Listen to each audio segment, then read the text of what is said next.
And Madam Clerk, can you please call item number 4? Item number 4 is a hearing on the state of traffic enforcement and street safety in San Francisco and requesting the Police Department and Municipal Transportation Agency to report. Members of the public who wish to provide public comment on this item should call 415-655-0001. When prompted, enter meeting ID 2484-459-2786, then pound and pound again. If you haven't already done so, please dial *3 to line up to speak. The system will indicate that you have raised your hand. Please wait until the system indicates that you have been unmuted, and you may begin your comments when we go to public comment. Thank you, and welcome Supervisor Mandelman for joining us and for sponsoring this hearing, and really on such an important topic. I know we've all been very frustrated with the lack of real progress to meet our Vision Zero goals and the continuing traffic fatalities and that happen on our streets every year. So thank you so much, and the floor is yours. Thank you, Chair Marr. Thank you, colleagues, for accommodating this hearing, which I think is important to all of us in all of our districts. I called for this hearing in light of new data showing that San Francisco is failing to make meaningful progress on its Vision Zero goal to eliminate traffic deaths by 2024, especially with regards to traffic enforcement. The city adopted Vision Zero as a policy in 2014, and it set a bold vision to eliminate traffic deaths within 10 years by 2024, and committed city resources to build better and safer streets, educate the public on traffic safety, enforce traffic laws, and adopt policy changes to save lives. We are now down to 18 months left till the conclusion of this 10-year period, and unfortunately, it is hard to see meaningful progress toward the goal. And that is despite tens of millions of dollars of infrastructure investments that we would have hoped, I think, would have made our roads safer. According to the year-end report from 2021, San Francisco saw 27 traffic-related deaths in that year. Those 27 deaths are a 10% decrease since the previous year, 2020, but remain near the average annual deaths of 28 since Vision Zero was implemented in 2014.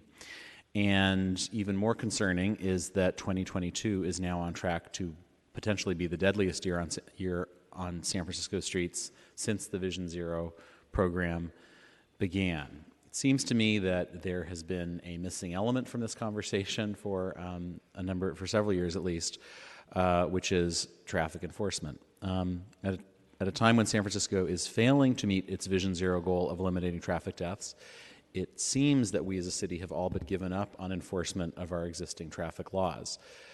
SFPD is currently writing on average 10 citations per day citywide, compared to 74 per day in 2019, which was down a good bit from over the prior decade.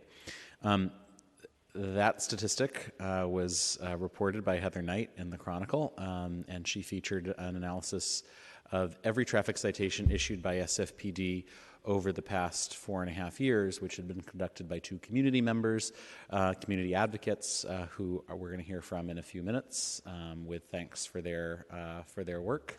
I believe the city can and should be doing more to enforce existing traffic laws that promote safety, and I think that is all the more important given the voters' rejection of Prop A in June, which was a $400 million muni reliability bond that included significant investments in traffic safety infrastructure. While we will continue to fund Vision Zero and Safe Streets infrastructure using the Transportation Authority's sales tax proceeds, the reality is that infrastructure investments alone are not going to be enough if people are going to routinely run red lights or drive 10 miles over the speed limit without any consequence. As I noted, San Francisco Police Department's traffic citations have plummeted over the past decade, even for safety violations like speeding or running a red light. Relatedly, over on the MTA side of the house, I think many San Franciscans are increasingly, have been frustrated and become increasingly frustrated by what appears to be a lack of enforcement of non-moving violations that are still dangerous, potentially very dangerous, like double parking in bike lanes, and undermine our transit first policies, like parking in red lanes. My hope is that today's hearing is going to be an opportunity for us to start a conversation with the police department and MTA to explain what obstacles need to be removed to begin effective enforcement of both moving and parking violations that pose a serious risk to cyclists and pedestrians on our streets. So as I said, we're first going to hear a short presentation from the two community advocates, Stephen Brach, got it, and Luke Bornheimer, who recently published that analysis I mentioned of every traffic violation SFPD has cited over the past 5 years. Then we're going to hear from SFPD on the work that the department's traffic enforcement the department does on traffic enforcement. And finally, we're going to hear from the MTA's Parking Enforcement and Traffic Division about their efforts to address persistent parking problems like obstructing bus lanes and bike lanes. So, first up, Supervisor Mandelman, thank you so much for calling for this hearing. But Supervisor Melgar? Thank you, and thank you, Supervisor Mandelman, for calling for this hearing. I really appreciate that we're talking about these issues. So District 7, which I represent, I maintain has some of the poorest infrastructure for pedestrians and bicycles. And also right now, I think the poorest enforcement along with District 4, because we're a little bit more out of the way. And, you know, there are two neighborhoods in particular where we've seen just terrible safety issues, and that's Sunnyside and Golden Gate Heights. And both neighborhoods are very hilly.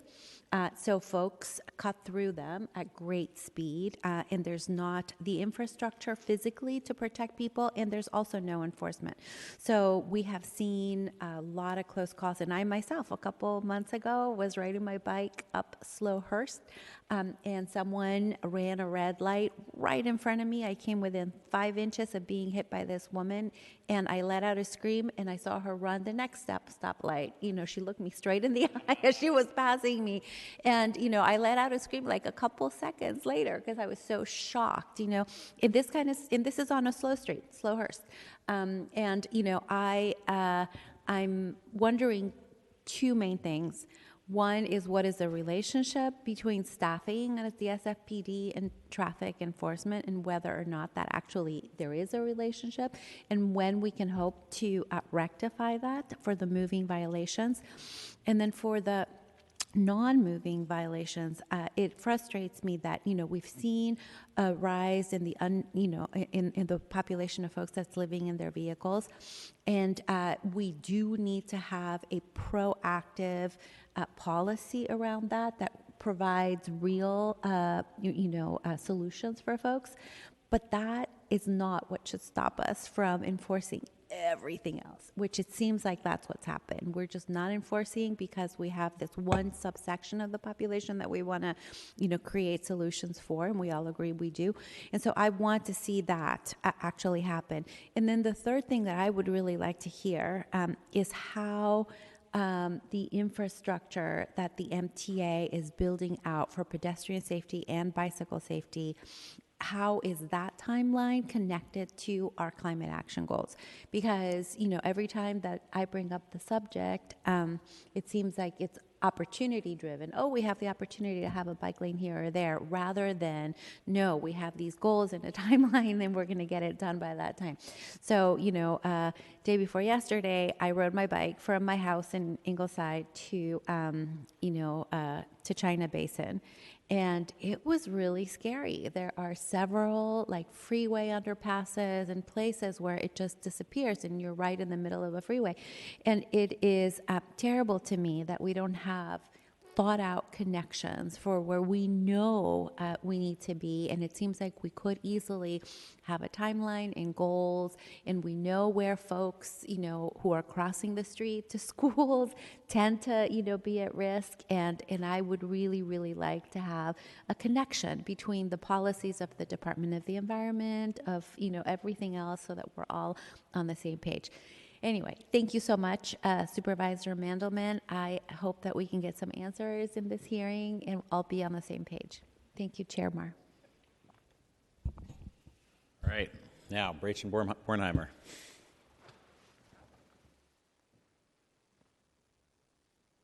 You have a presentation. We do, yeah. So can we HDMI into our computer, or what's the protocol here?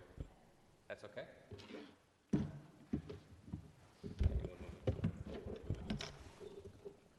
Did you get it? Okay. Did you get the email then? All right, so you'll put it up?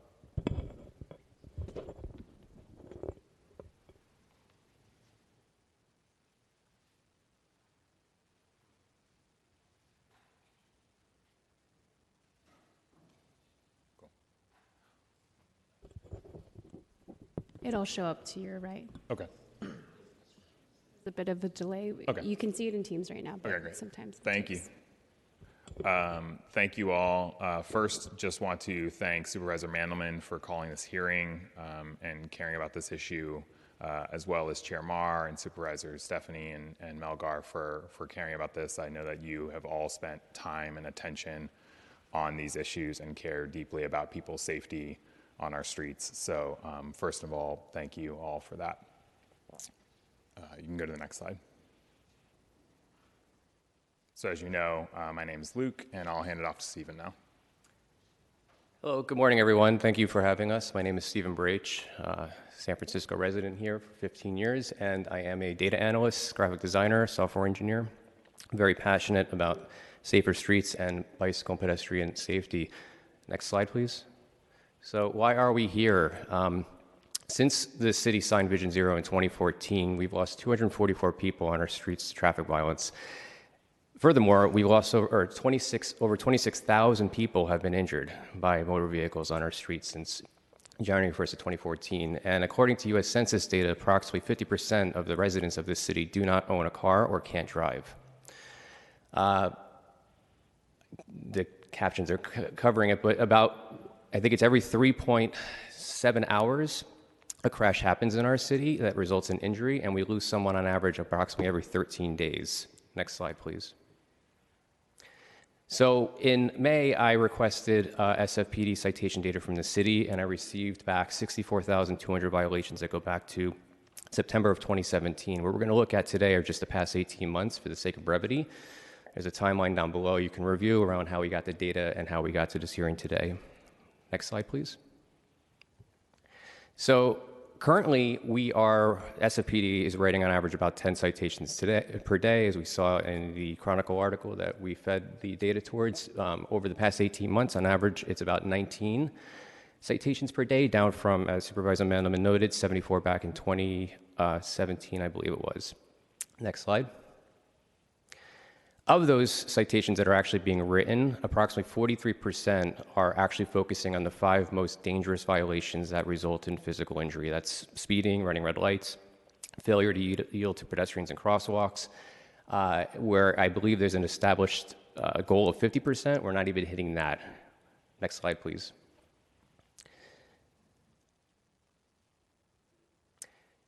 Furthermore, within our equity priority communities, now these are our neighborhoods, these are our areas of the city that have our most vulnerable residents, only 28% of citation activity is focused on the 5, which means that the SFPD is currently disproportionately targeting residents in our most vulnerable communities for violations that don't actually affect public safety. This is broken taillights, expired tags, things like this, whereas they should be focused on speeding and dangerous driving that actually result in physical injury. Next slide, please. Of all the violations that have been written over the past 18 months, approximately 60% are on the high injury network. Now, this again are the 80% of streets, the 13% of our streets that result in 80% of injury. And this is an area that we strongly believe the SFPD should be focusing their enforcement on the streets that are actually resulting in crashes and personal injury. And currently, only 60% of all citations over the past 18 months are on the high injury network. Next slide, please. When you marry the focus on the 5 violations, again, those dangerous driving behaviors that result in physical injury and the high injury network, you look at that together, only 18% of all citations citywide are on the high injury network for violations that are focusing on the 5. That is a big problem in our eyes, and we strongly will make a recommendation that Luke will talk to in a moment, to having the enforcement being on the high injury network, focusing on the 5 most deadly violations that are being committed by drivers. Next slide, please. And lastly, I'll end with saying that we are working on an audit of SFMTA parking activity over the past 18 years. It goes back to 2004. This is a data set of over 20 million parking citations, and that'll be coming out later this year. We'll be happy to share more information about that. Next slide, please. With that, I'm going to hand it back to Luke to talk specific recommendations. Great. Thank you, Stephen. Next slide. So we wanted to touch upon a few areas of recommendations to call out at a high level. And so those are infrastructure, data and transparency, and enforcement. As you all know, and has been talked about many times around the world, infrastructure is the most effective way to stop people from getting killed and seriously injured on our streets. And so we need to ramp that up while also increasing transparency and data around things like what Stephen sunshined so that we could create this analysis. And finally, we'll talk about enforcement. So next slide, please. So regarding infrastructure, again, the most effective tool that we have is infrastructure. And so we need to both be increasing funding and staffing there to make those projects happen sooner. We also need to be reducing process and streamlining the process to actually get those in the ground. Far too often we see street safety improvements stopped because one person complains about a parking spot that they're quote unquote losing, or unfounded fears that congestion will happen that we just know and MTA knows won't happen. And so at a MTA level, we need to see the funding there for things like that, as well as red light cameras. And then from the board, as well as the mayor and state representatives, we need to see full support so that when that one person complains about that on-street parking spot, we move these projects forward and we work to streamline these processes so people are made more safe on our streets. Next slide, please. Regarding data and transparency, at a high level, this analysis wouldn't be possible, one, without Stephen, and one, without the data that he collected. But getting that data and analyzing it is far too hard right now. And so people like Stephen, who want to analyze this data and help the city and make people safer in the city, have to dig through a bunch of data or sunshine data from different departments. And so at a high level, we would love to see all of the data that is currently collected by these agencies uploaded to Data SF, and also interagencies work together to actually make all of these pieces of data align so that people like Stephen can analyze this data, create visualizations, and help our agencies and help our city move forward to making our streets safer. Next slide. And finally, on enforcement, there are tools right now and resources right now that we have that can make our streets safer. Notably for MTA, they have cameras with red light cameras, as well as cameras that could be used to issue citations for parking citations. So right now, we rely far too heavily on parking control officers to actually hand a ticket to somebody when they're issuing a ticket, which creates a hurdle where someone doesn't want to issue a ticket because, as Stephen has actually experienced on Valencia Street, a PCO was concerned about someone possibly carrying a gun in their car. So they didn't want to issue a ticket to that person.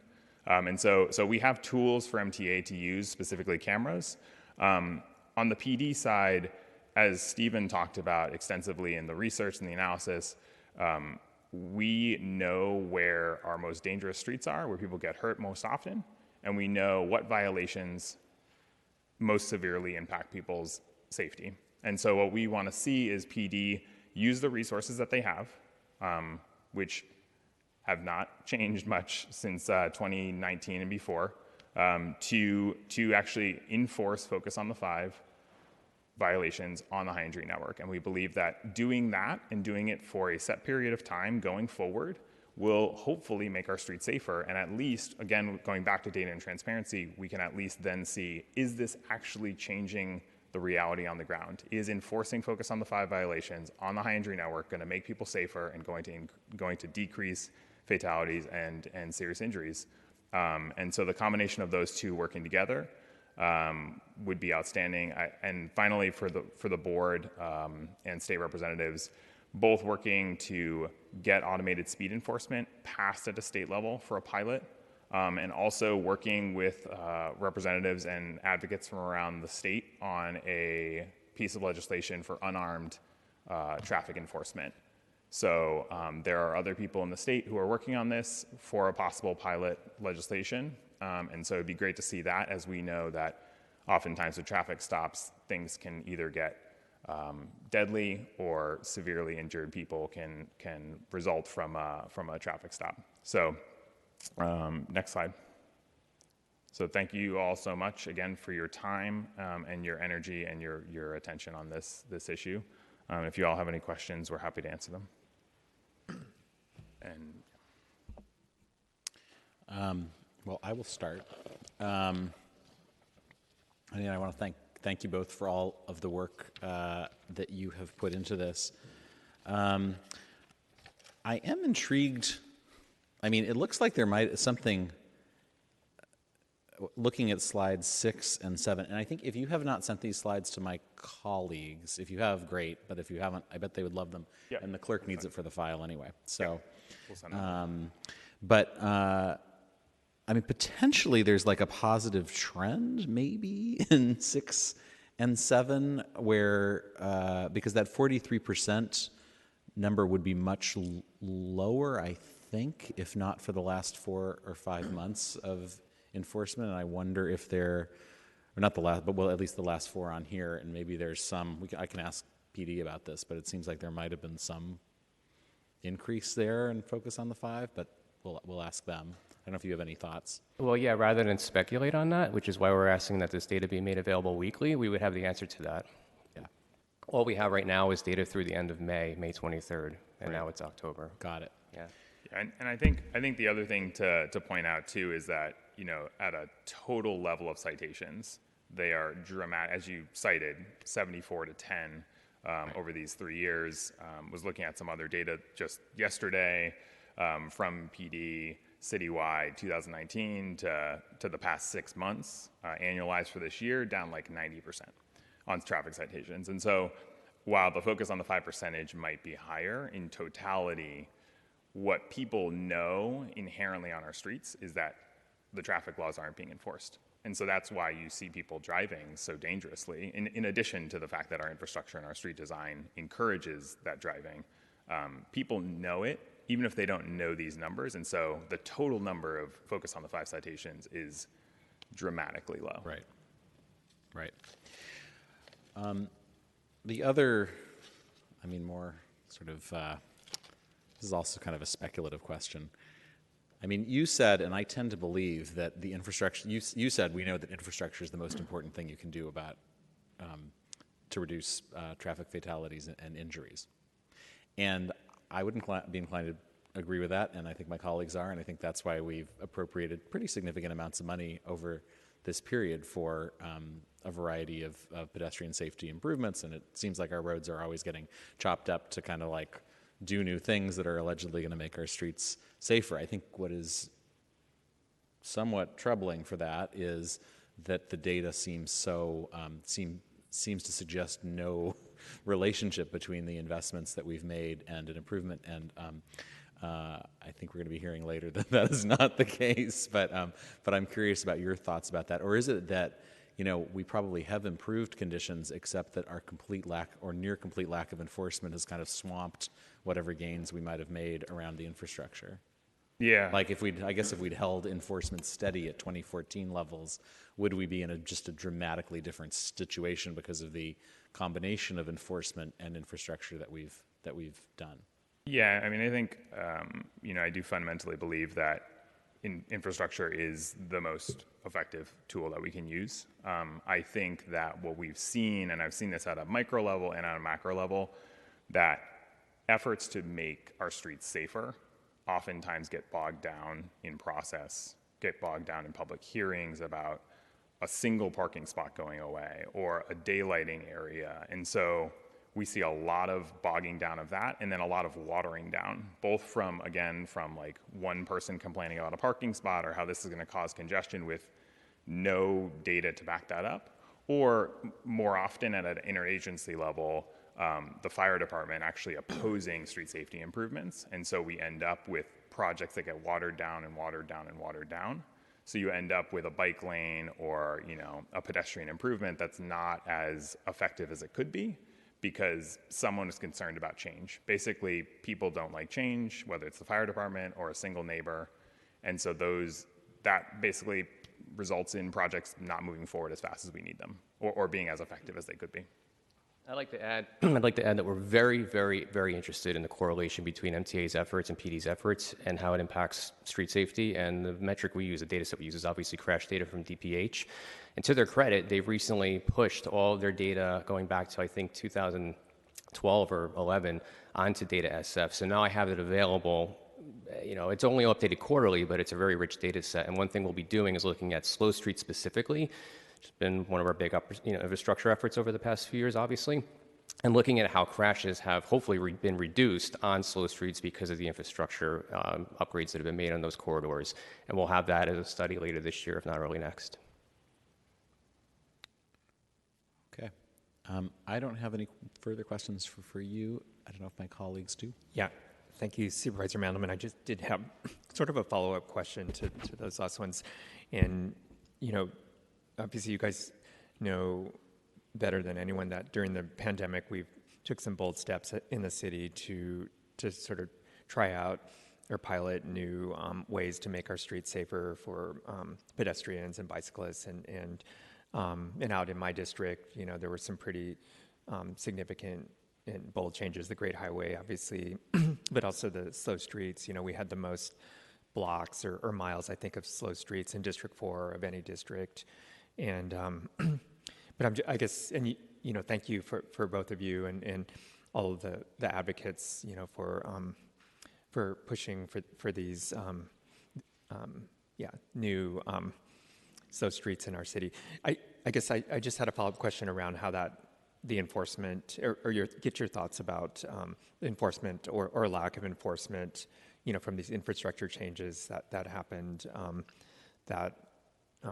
Because honestly, in District 4 for the slow streets, there was pretty much zero enforcement, and then even for when the Great Highway's been closed, that has led to a lot of cut-through traffic, on the residential streets in the outer Sunset, and there was some increased enforcement, I think, on the lower Great Highway that we saw, but overall there was minimal, if any, enforcement. So that's kind of counterproductive to the goals of these efforts. So just wanted to get your thoughts about that and how the importance of combining enforcement with infrastructure.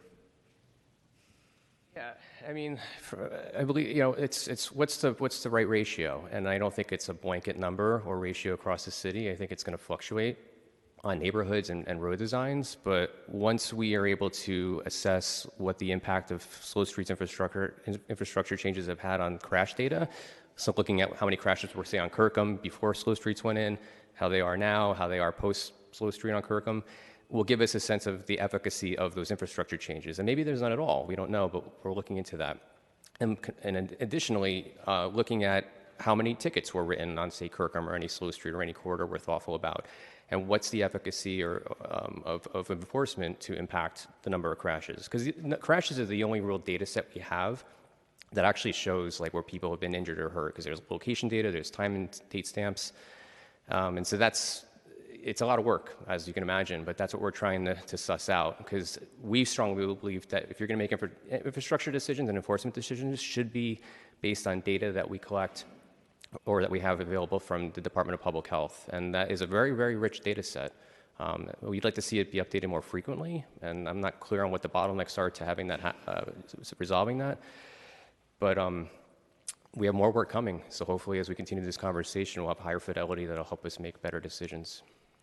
And I would add that you mentioned slow streets, but bike lanes are another example where I think far too often we see kind of half measures for infrastructure, and obviously the pandemic had a lot of effects, and MTA has funding constraints and resource constraints. specifically with slow streets, just use as an example, the infrastructure that existed was essentially temporary signage that didn't actually what's called self-enforce the design, that like made people actually obey the rules that said like, do not drive through on this street. And so especially in the Sunset, you saw people driving around the streets, but we saw it on Lake Street as well, that people anyone who wants to just drive around the signs, they just do it because there's nothing stopping them. So sure, enforcement could help, but kind of half-measured infrastructure, that's what you get. And so unfortunately, a good example of lack of political support is Lake Street. There was a proposal to have some traffic diverters put in, and those were essentially ripped out of that proposal due to like lack of political support. And so I think it's a two-part thing of MTA actually proposing full measures that actually self-enforce the design, and then backing that up with political support that says like, we are going to do this and this is good, and it might scare people and it's change, and like the planet is burning and like we need to do something, and so we need to make it safer for people to get around outside of a car. And I'll just add that a lot of what motivates this work is to provide you with tools to go out publicly and make these difficult decisions. And so if you go out to your constituents and you've got very solid, high-integrity data that shows that X, Y, and Z should happen, whether it be enforcement or infrastructure or a combination of the two, we're hopeful that this can help support you so, all the pushback that you get from people who don't want to see change. Let the data inform those decisions. Thank you so much, you guys. And, Um, so I had just a couple questions. Can you go over what the 5 are? Focus on the You five? said 3 of the 5, but can you? Oh, sure. It's speeding, running red lights, failure to yield to pedestrians and crosswalks, failure to yield to opposing traffic, and what's the 5th? Stop signs. Stop Thank you. signs. Stop signs. Thank you. Stop signs. All right, thank you. And I'm wondering if you have compared us on both of those things, infrastructure and enforcement, to other cities around us. So, there are some cities around us that do more enforcement, some that have infrastructure that's much better, like Berkeley or Alameda, have like such better infrastructure for both bicycles and pedestrians. And if there's a relationship in terms of the outcomes based on the investment on either bucket.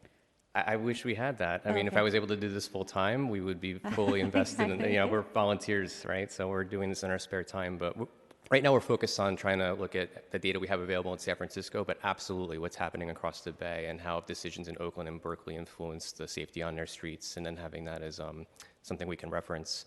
Because the problems we have here in San Francisco are not unique around traffic safety. I mean, this is a global issue, certainly not just a Bay Area issue.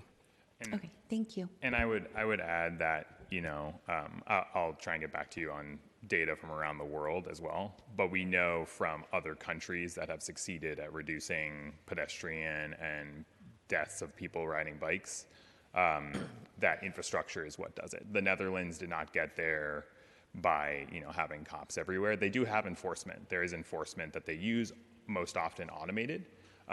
But it is infrastructure that actually does the trick. And there are some cities in the U.S., like Cambridge, Massachusetts, that has implemented a bunch of infrastructure and also created policy changes to streamline those improvements that could be, Yeah, of course. Yeah. It's just politically, it's much easier when you just look over at your neighbor across Yeah, the bay. yeah. They've been able to pull it off in a very similar, Yeah. setting. So, Yeah. thank you.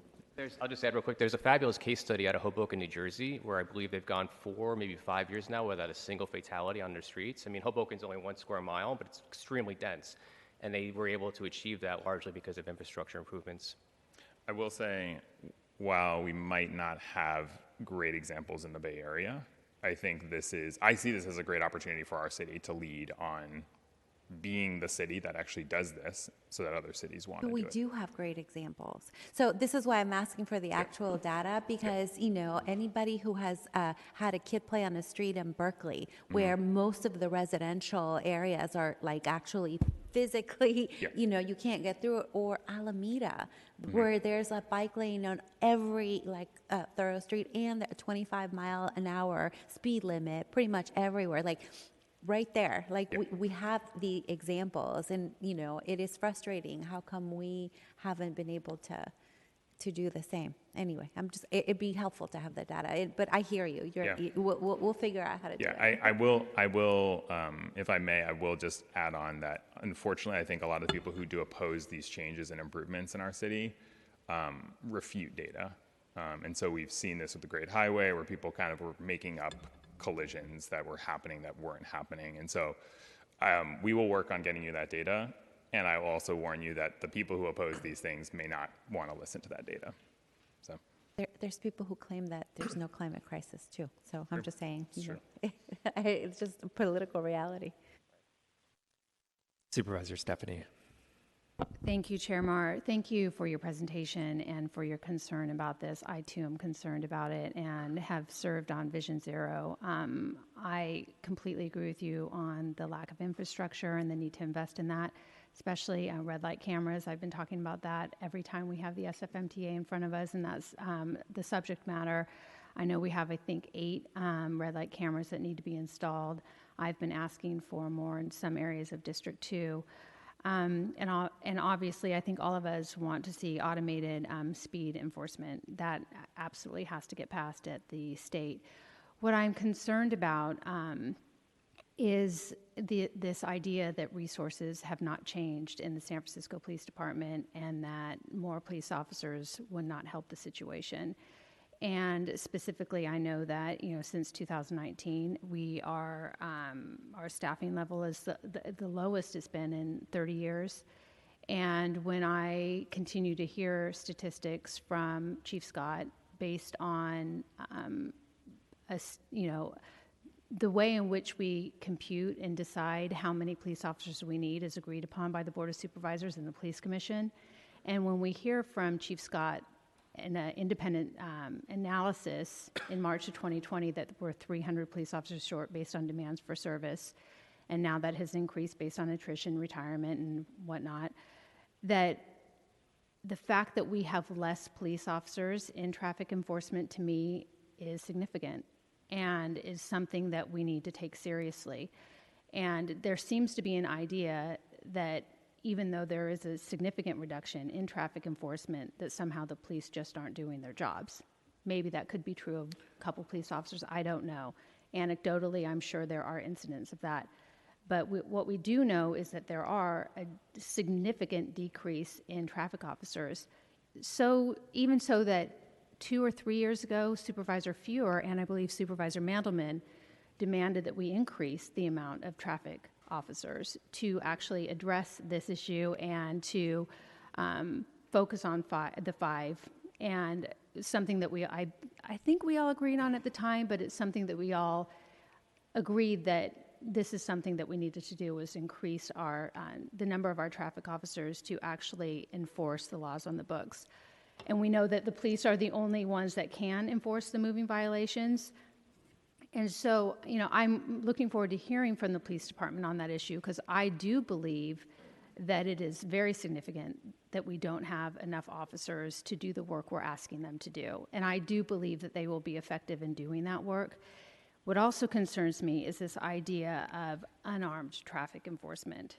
And maybe it's my bias in my work in gun violence prevention, but that doesn't seem like a very good idea to me. And I know Berkeley is looking at it, but I also know that there's a lack of existing models locally, nationally, and even internationally on this. And to talk about it is fine, but there's currently no civilian traffic enforcement in the U.S.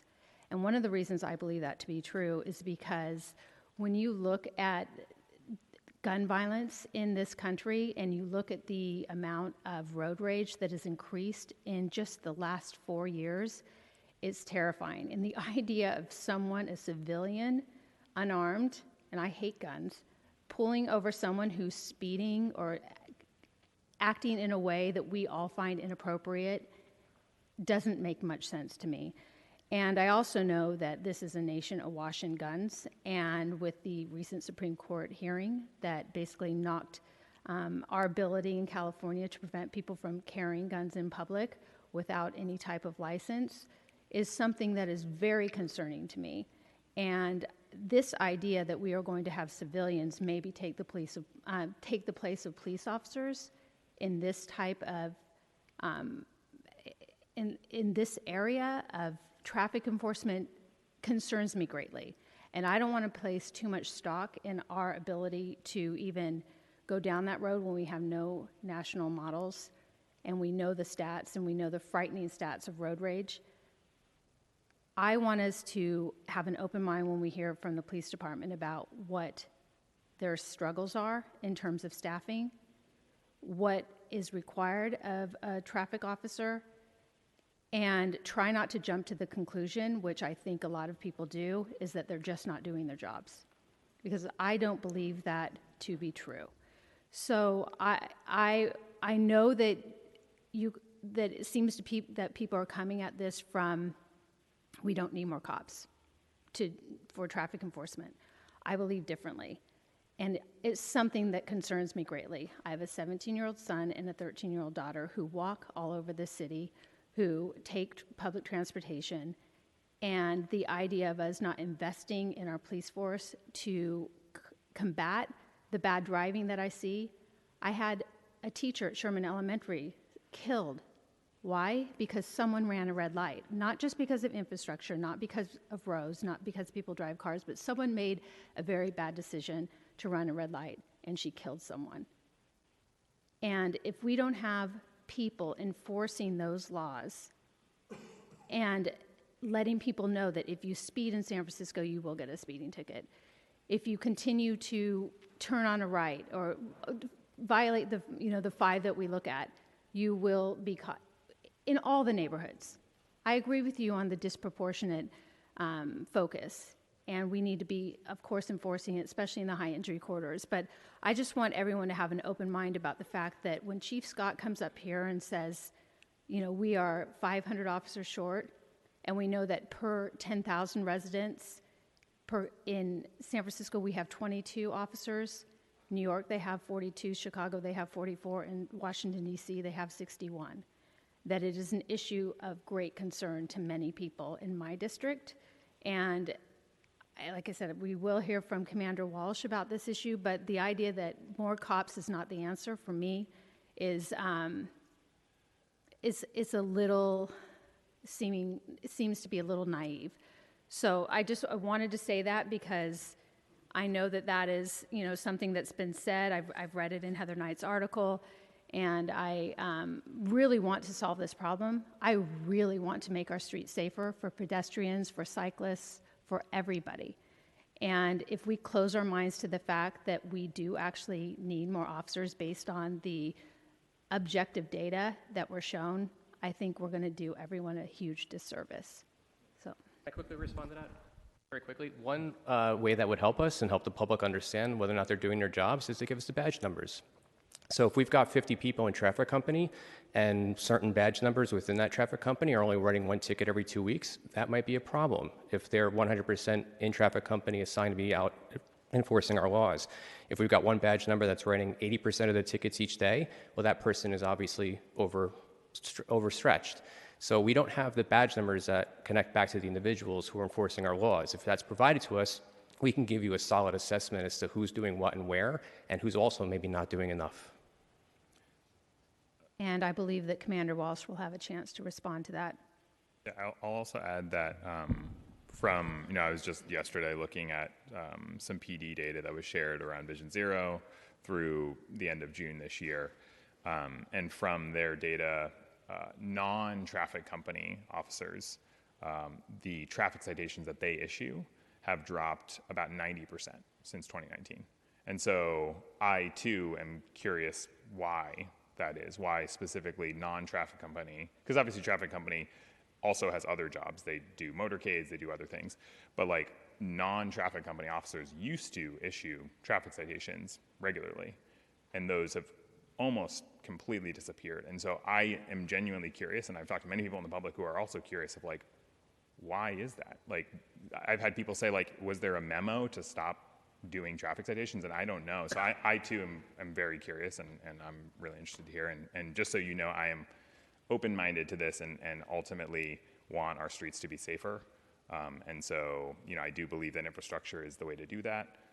But I know that enforcement is an important part to have involved in some manner or another. Thank you, Supervisor Stephanie. And Supervisor Mandelman, before I send it back to you for the hearing, I did really, again, want to thank Stephen and Luke for all of your really thoughtful, dedicated work and activism around these issues to create safer streets in our city. And I think this initial discussion at this hearing, again, I wanted to bring it back to, like for me, it highlights a need for much better planning on how we create safer streets in our city and really will be able to achieve our Vision Zero goals. And so this does include much better design for traffic calming and diversion on designated streets and better infrastructure and design. But also how that needs to also be paired with better planning around traffic enforcement to ensure that designated streets and even the surrounding streets are actually become safer instead of more dangerous even. So I do think the slow streets experience and work has been really helpful in seeing how we can really implement effective changes to our streets to ensure safety, and also highlights I feel like the lack of effective design on the slow streets, the way they were created, and then also the lack of a thought around traffic enforcement as well. And we just saw that play out again in my district, in District 4, where therefore I think the slow streets were really not not very effective, and certainly not effective towards the goals, and were not utilized to the extent that I think they were envisioned to be by pedestrians and bicyclists. So in District 4, we have the opportunity to draw on these lessons as we move ahead with the Sunset Neighborways, which is actually an expanded network of streets in District 4 that will be prioritized for walking and biking, and both to working with robust neighborhood input, community input, both on the design, and also I think we need to make sure we also plan for traffic enforcement as well for the Sunset Neighborways. So, and I know we're working with both of you and so many others on that, so thank you. Supervisor Mandelman. Thank you, Chair Marr, and thanks again for the work and the presentation. The discussion between our presenters and Supervisor Stephanie is interesting to me. I agree wholeheartedly with Supervisor Stephanie that we are woefully short on police officers within our San Francisco Police Department, that we're probably on the order of 500 officers short at this point, that's projected to grow. We are losing more officers than we are successfully recruiting. And so there's a host of challenges around that. I am curious, and we'll be having Commander Walsh coming up in a second. I'm curious how much of this can be explained by that, because the decline in traffic enforcement is a 10-year-old decline. I'm having a little deja vu to the hearings that Supervisor Fewer and I were having in 2018 or 19, where we actually, I think partly in response to those hearings, did have at least one more class of traffic company officers go through, and the traffic company went up from where it was in the 30s, I think, up to getting into the 50s, and now it sounds like it's in the 40s maybe. But the decline in enforcement seems far greater than the decline in traffic company. Now, I can imagine stories about how that is related, and if we were relying on officers outside traffic company to do some of the traffic enforcement, and if that's something that's gone by the wayside because people are just trying to get to the next priority A call, and there's no time to be doing traffic enforcement when you're doing that. Maybe that is the explanation. But I'm curious hear that, and whether, this is, and that impacts like our ability to do something about this, because if it's a matter of getting 10 more officers into traffic company, that seems like an easier problem. And if it's about like we need 600 more officers in the force, that is a critical priority, but is going to be a harder problem to solve. But I don't, that's like wild speculation from an uninformed supervisor. But thank you again for your presentation, and let's bring Commander Walsh up. Thank you very much.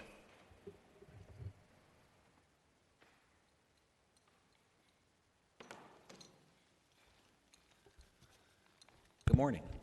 Good morning. Thank you for having me. I appreciate all the graphs and maps. You will see what city contracting does when you see our presentation.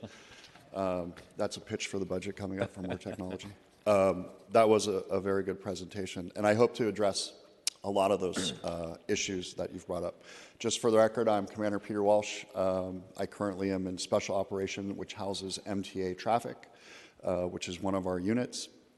I'm here to obviously talk about the Safe Streets for All, Vision Zero, our partnership with DPH and MTA in that it is a multi-discipline group when we talk about Vision Zero. And Lily, if we could go to the next slide.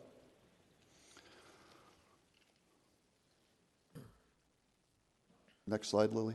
Thank you. So this is just a quick breakdown of the strategy, which I'm sure you're one back, Lily. The 4 parts, as you can see, are education, enforcement, engineering, evaluation.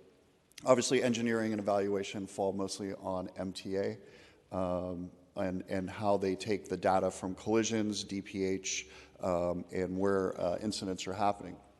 We're partnered more so with MTA in the education part, and that's everything from where we've pushed out all the information on some of the streets, as you may know, have gone down to 20. It started down from 25 miles an hour to 20. That took place mostly in the Tenderloin at first, and it's spread out to varying districts throughout the city. So we work with MTA on getting that information out, whether it's in handouts or on social media, et cetera. But one other part of education, which I'll get to when we talk about sites, that doesn't appear in statistics, and it's something that we have to work on, is actual warnings and admonishments during traffic stops. They're not calculated as sites. So you actually have more stops being done throughout the city than you do citations. So there's an imbalance in where that information is. And again, I'll address that when we get there. And then obviously, lastly, is enforcement. And just when you take a look at that picture, if you can see it, there's a radar or LiDAR. There's also, but these are multi-officer type operations that are being asked for. And when I get into staffing, you'll see how we have to run these operations in a more directed fashion. And then we have to spread them out throughout the city because obviously we get calls from all your offices, from all your constituents, from your merchant groups, that there are issues going on in those areas that may fall outside of a high injury network. It may fall outside of a Vision Zero type effort. Next slide, please. Okay, enforcement. So enforcement within the traffic division does in fact include Vision Zero and other type of citations, but we also have to grapple with things like sideshows or from our stunt driving unit and doing follow-up investigations, and we also do collisions. So we only run 2 shifts, a day watch and a swing watch. Of the fatals are done by us, but if it happens after a certain time, fatal collisions are done by accident-trained officers within the district stations.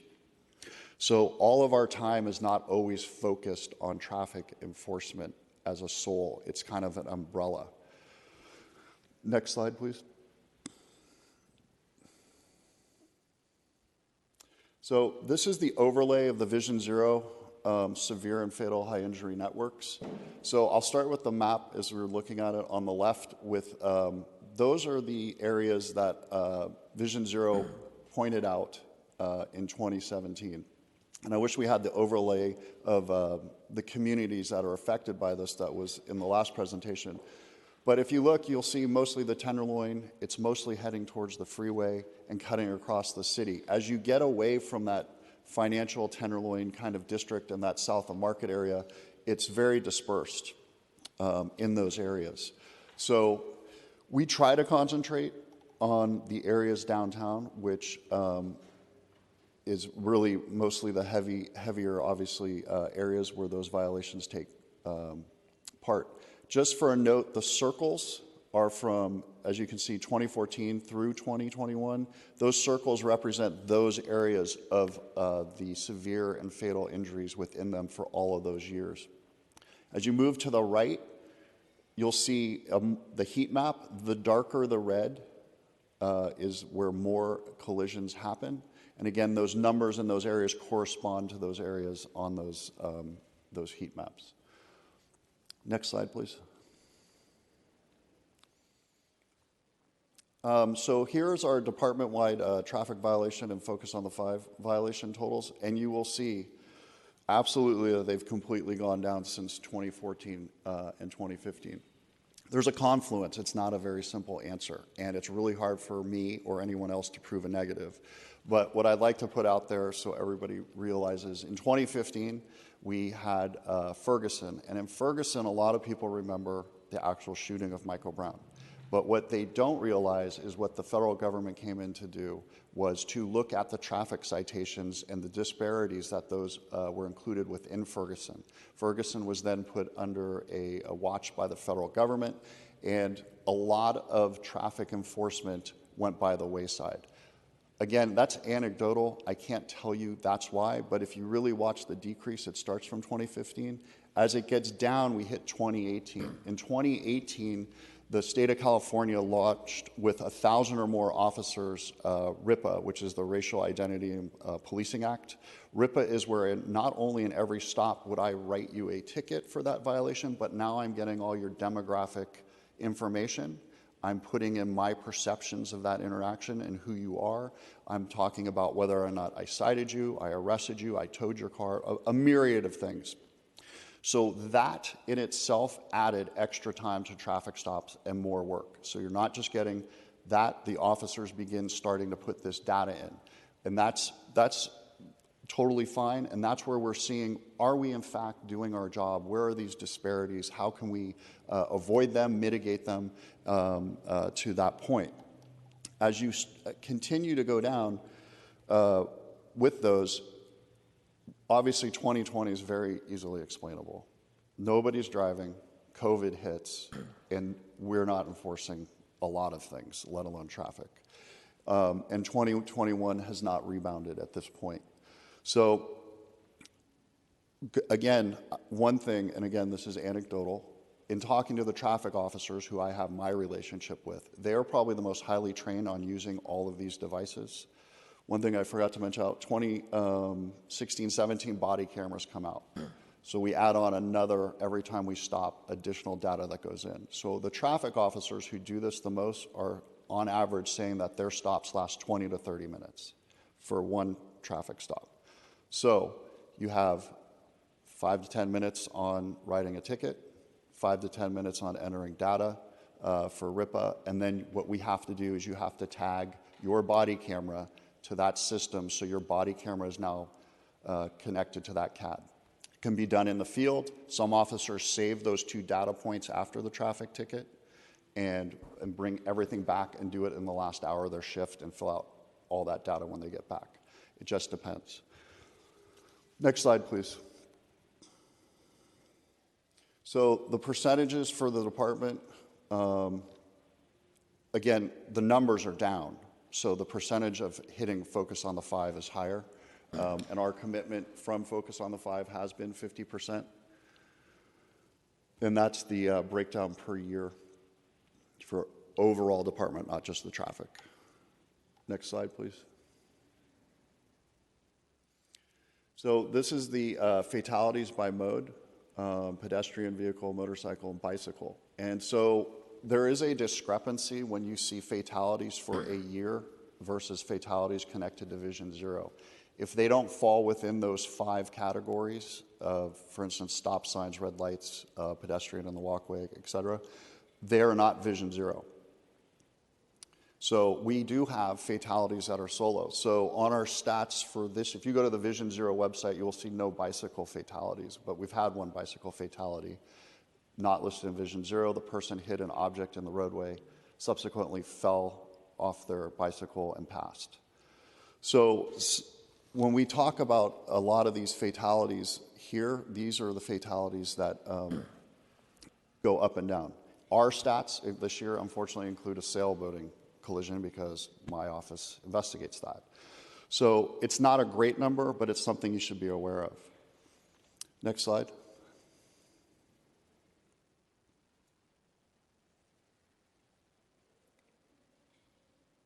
Next slide, please, Lily.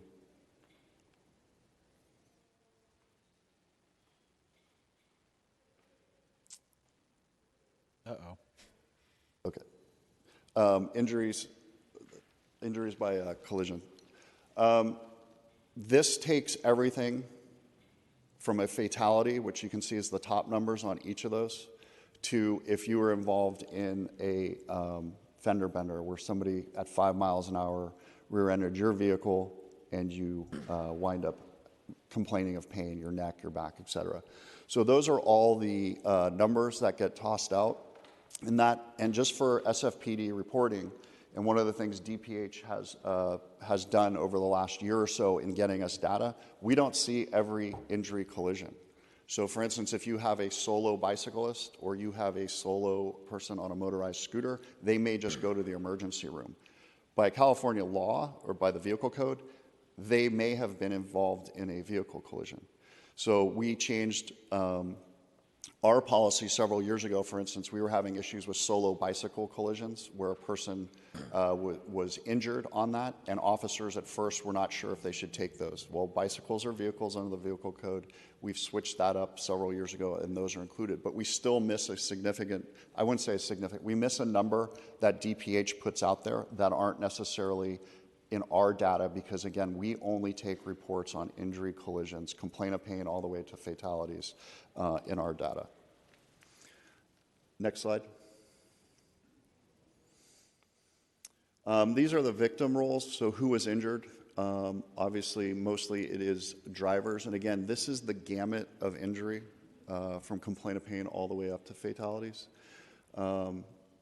Our biggest issue is obviously pedestrians, which I know doesn't, which is not easily seen in this representation. But when you even go to this year through August of Vision Zero, our fatalities for people killed by walking is 11 year-to-date total. Last year it was 10, and in 2020 it was 8.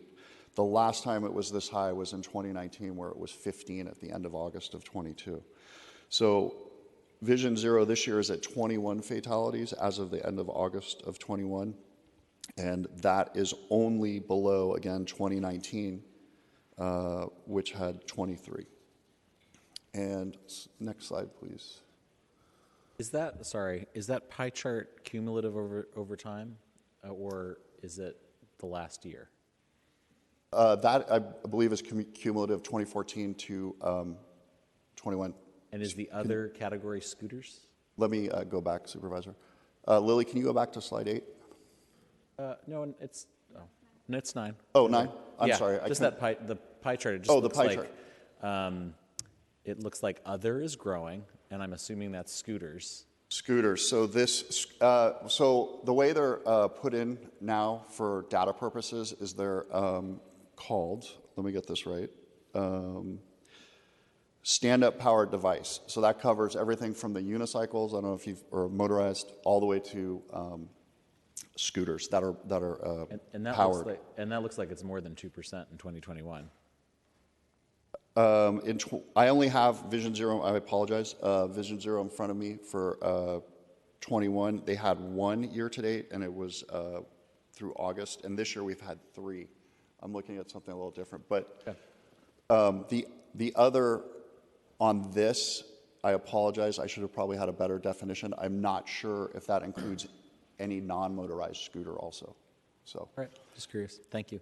And then just of a note, going to Vision Zero and to manage some expectations. And I said this last night at the Police Commission, and I am not at all in any way faulting a person who passed, but using what has happened to illustrate that some of the difficulties in achieving this goal is. Two of the three stand-up power device fatalities this year were, in fact, the people running a red light and contacting. One was a Recology garbage truck, and the other was actually a SFMTA vehicle. So the education component is going to be big. Again, going back to my earlier statement, one of the things that we get criticized for is actually stopping, for instance, somebody on a motorized power device or a bicycle, etc. But there are issues that need to be addressed. I'm not saying we need to cite bicycles and we need to do all that, but there is an education component sometimes where a police officer does have that conversation or it's noted. It's probably something we can do more aggressively with the Bike Coalition to get that information out that, hey, there are sometimes repercussions for you, even when they're not your fault. Again, not blaming the bicyclist or anybody else. But it's a component, I think, that's been somewhat overlooked in this, and that's also on the police department's part. But it's something that probably needs to be addressed. Slide 10. So this is the overall staffing of the SFPD. And so all those numbers, when you look at the entire department, includes the chief all the way down. It is not broken up by patrol. It is not broken up by investigations, administration, or the Marine unit, or the tactical teams, etc. So those are whole numbers of all ranks in the department. So what I want to do is concentrate specifically on traffic, which you'll see on the bottom right of 21 is 50. So if I could just go through some of the issues that face when we just look at whole numbers. So in 2019, the traffic company had 5 squads of traffic officers divided up, 3 on day watch. They overlap throughout the week. That's a 6 a.m. to 4 p.m. shift. Those 3 watches overlap as they go through the week. And then 2 more on swings for a total of 5 squads. That number was 7 sergeants and 45. I am leaving the lieutenants and the captain out, much to their chagrin, but they're really supervisors. They do go out, they do write tickets, but not to the numbers of sergeants and patrol or officers who are on motorcycles. Within that same year, we had 2 additional squads which were Vision Zero designated. They had no other duties but to pursue Vision Zero citations. Those numbers were 2 sergeants with 7 officers. Again, 2 squads split apart. All they did not handle collisions, rarely were involved in motorcades, or handled any other issues outside of doing Vision Zero.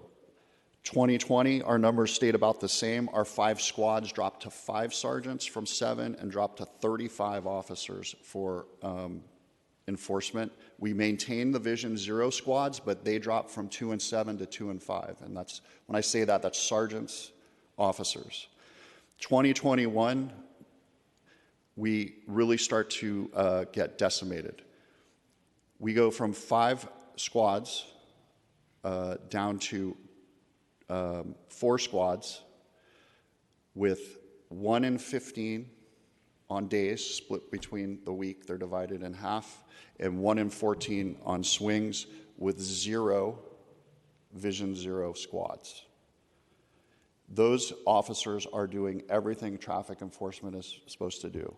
Sideshows, collisions, high visibility enforcement. Just to give you an example, we are in the Tenderloin in the mornings and the afternoons for safe schools and walking the kids because the motorcycles are more visible, they're easier to get around in traffic and to be in those areas. When we had shootings out in the Ingleside last month, traffic company was deployed as high visibility law enforcement officers on Geneva and the areas around where the shootings took place. So their focus isn't only on traffic. As the department staffing goes down, everybody's tasked to do more jobs outside their normal type of enforcement. And then moving into 2022, we are currently down to 4 sergeants and 22 officers, and that's divided between the 4 shifts. So 2 day watch that overlap on Wednesdays, and 2 swing watch that overlap. Now, the numbers that we talk about when we have these numbers in 50, just so I can put those in perspective. Again, so right now I have 1 captain, 4 lieutenants, 3 sergeants, and 22 officers that are full duty. I have 2 that are on medical leave. I have a commercial vehicle unit that has 1 sergeant that gets counted in the main number. I have a acting sergeant who's at the stop window. That's for all the vehicles that get towed throughout the city, whether it's towed by investigations or it's towed by traffic, for instance, driving with a suspended license and we happen to tow your car. I have 2 sergeants, one who's on medical leave, who are in the stunt driving response unit. Those are the 2 investigators that handle all sideshows in San Francisco. I have a CBOR officer, that's for collisions involving SFPD vehicles. That officer handles all of those issues. I have a red light camera officer because under state law, every red light camera that goes off has to be verified by an officer. Right now, she has 900 citations in her queue, meaning she has to go through them, verify them so they can go to court in order to, and be sent out, and then hopefully get a court date or paid. I have a misdemeanor rebooking officer, so that's all drunk driving or other traffic misdemeanors that happen throughout the city. She takes every case. She spends half her time at the traffic division and the other half at the DA's office presenting those cases. I have an event sergeant, so every event that you see that runs in San Francisco that's going to shut down streets, that officer is involved. Beta breakers, Warriors parades, those are the big ones, but there's obviously lots. I think you all probably realize that in your districts, there's always something going on. And I have, the other group that's under is I have the Muni division. But Muni has been drastically cut. We had a Muni response task force that literally rode the buses. They were completely disbanded and sent back out to the streets. We had an investigative team just to handle crimes on Muni. That has been transferred to general work to put those officers back out onto the streets to answer 911 calls. And the 1 lieutenant, 1 sergeant, and 6 officers, the 6 officers and the sergeant all have TSA dogs. They are meant to go to events throughout the city for bomb detection. They're meant to go on to Muni. We've actually had to begin using them to show up to areas on Muni, such as we use them down in the southeast section of the city in order to be a visible presence because we are stretched so thin. Going to what's happening at the stations, I did work at field operations for over 2 years as a commander. There used to be a traffic car in almost every district where the only job that officer or officers had was to take collision reports, which take a lot of time, and to also handle complaints from the district itself. We have stop sign runners here, we have red light runners. They would go because that type of effort is something that you need to be in that area to do over and over. As those units and those type of officers collapse, they're going from call to call. Again, I can't prove the negatives to you. I can't tell you. I think there's a confluence of events. I think there's the amount of time it takes to write a simple traffic ticket now. I think it takes a lot of officers just going call to call, which I know that you're all aware of. And what we've done to improve that on our staffing, and we did it prior, I'd like to say, to the article, was we started experimenting in July with directed enforcement ops. And we were going to go out and supplement the district stations. We've now expanded that since then to handle the Vision Zero, where we're dedicating several hours a day per squad if they don't have any other issues going on. Again, collisions. We're getting to have a lot of visits again. The city's back open, but election season starts. A lot of people, our vice president, et cetera, tend to start coming. And we take every single motorcycle officer to run one of those. And we're almost at minimum from doing that safely. We've had to supplement with former motorcycle officers just to supplement the escorts to make them safe, to get them through the streets. And I believe the next slide is any questions.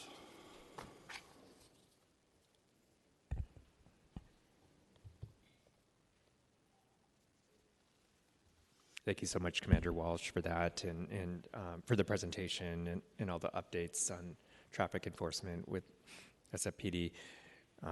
Supervisor Malgar. Thank you so much for that very thorough presentation. I do have a number of questions.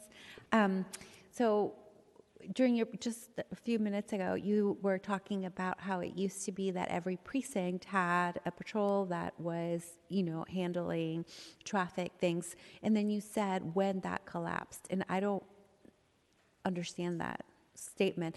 Did at some point, like, a memo get written? Did something happen that people were? So it goes to, the first priority of every district station is to staff their sector cars. So for instance, let's say you're in the Ingleside, I believe they have 6 sector cars. So you want to staff every one of those sector cars with officers. When you start having officers do just traffic, you're taking them out of calls for service or regular, not that traffic's not law enforcement involved, but let's just say more crime related. So when staffing gets lower, you're not going to have that luxury to have that person. You wouldn't give up a car sector to do just traffic.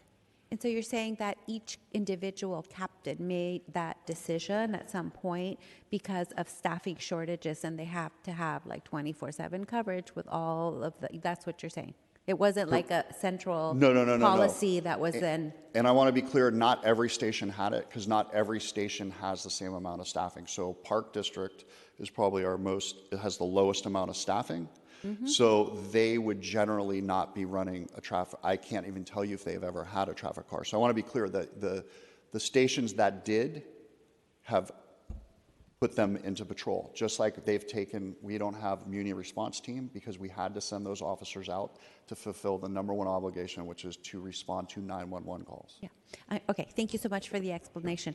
You know, I of course think that, you know, in at the individual precinct level, those officers know the community, know the streets, you know, just going back to my little incident that I was talking about where this lady ran the stop sign and almost killed me, and then I saw her run the other one.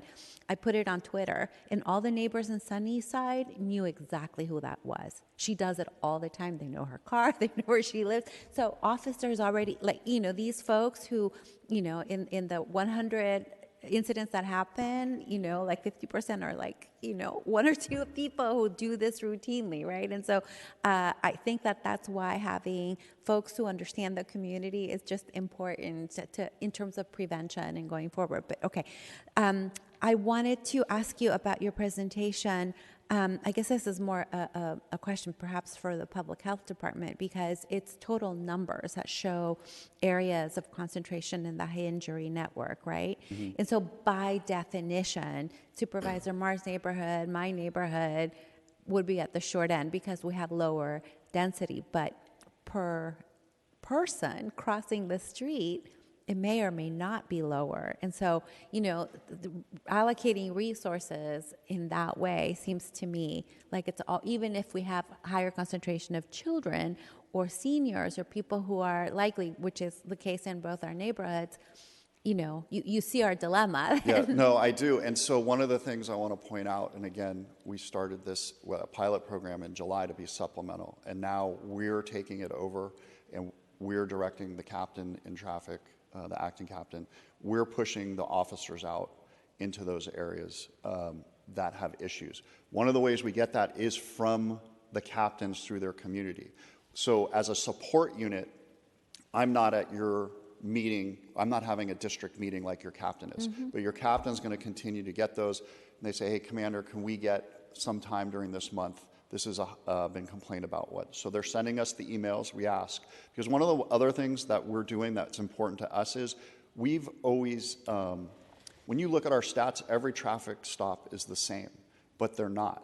Every traffic stop had a reason behind it, whether it was a community complaint, whether the officer just happened to be there. So one of the things we're doing in order to take some of the issues and trying to, you know, help with the disparity issue is, if your office was to call your captain and say, this intersection, I'm getting a lot of complaints, we're listing Supervisor Melgar request through the captain so that we can say, hey, we have information that says the officers aren't randomly in this area just pulling people over, but able to put it back. And so as that program, it's still in its infancy, but it's going. I can tell you, one thing I did leave out of the presentation that I just like, and I want to be really careful with this so everybody doesn't misunderstand me. I had talked about the education part, and so we're talking about citations. Those are all the numbers that you see. And so, as I said, in 2018, we had to start collecting data in RIPA, and one of the things that we're working on with RIPA is RIPA will let an officer pull somebody over and make a notation that they weren't cited. But the problem with RIPA is it takes every stop. So I could have stopped you as a pedestrian, or I could have stopped you in a vehicle. So we're trying to figure out how we can differentiate that. Because those numbers should be shown. If I want to say it was roughly around 800 in the first quarter of warnings or no, what they call in RIPA, no action. We'd have to parse out how many are vehicles versus how many are pedestrians, and then within that, how many are traffic related. But if we're affecting traffic stops in a high injury corridor, or if we're affecting them in, from a complaint, that should show up statistically, because the absence of that data is saying we're not doing our job. But in fact, there is more going on than we're able to relate. And that's something I told the commission last night that we're looking into as far as being able to pull that data. That's a statewide database, so I'm not exactly 100% sure how that works, but that's something we're looking at. I understand. Thank you so much for providing that nuance. My last question was about data, and I'm wondering if in how you record these, there's any way to figure out for the vehicle, like car vehicle, traffic violations, whether they are commercial or personal trips. So, I do wonder often, whether or not some of these, sort of the algorithms that Uber and Lyft use, have altered our traffic patterns in cutting through, neighborhoods or ways that were for, and then people are just not used to it, So I hear your, what you talk about in terms of the education that needs to happen, especially on like newer modes like scooters or whatever. But I tell you, I'm a member of the Bicycle Coalition. I've taken that training more than once. I follow the rules, and I'm very mindful in every day. I'm like, cars come at me in ways that they shouldn't. So, not that I'm perfect, but, I do think that there's a great imbalance on who, and also who has the power, the physical power. So absolutely. Anyway, I'm just wondering if that data is kept, of like commercial vehicles. It's actually an versus interesting personal. question. I do know that we would, in a collision report, it may be listed. I know that the CHP, so that's a statewide form for collisions. So before I get to traffic citations, they just added the autonomous vehicle section. It hadn't been on the form yet. And obviously, we are at ground zero for that. One of the officers who works in the commercial vehicle unit is inundated with that process. So I do know that as far as collisions now, there's two ways for those type of vehicles to be found. But as far as looking at Uber or Lyft, it's one of the questions that we've raised as a command staff. I'm sure you're aware of the citation policy working group, where we are looking at what citations we should or shouldn't. It's mostly to pretext stops as opposed to stop signs and things like that. But one of the questions that a lot of us have had on that is Uber and Lyft, because the exception to any of those is if they are in fact a commercial vehicle. But those are personal vehicles, and the question would be, how would you know at any given time if that vehicle in fact is on duty or off duty? So I'm not exactly sure specifically to that category. It was simpler when commercial vehicle plates were one letter, if you've ever noticed that. Your contractors mostly have them. You see a pickup truck with one letter. They've listed that as a commercial vehicle.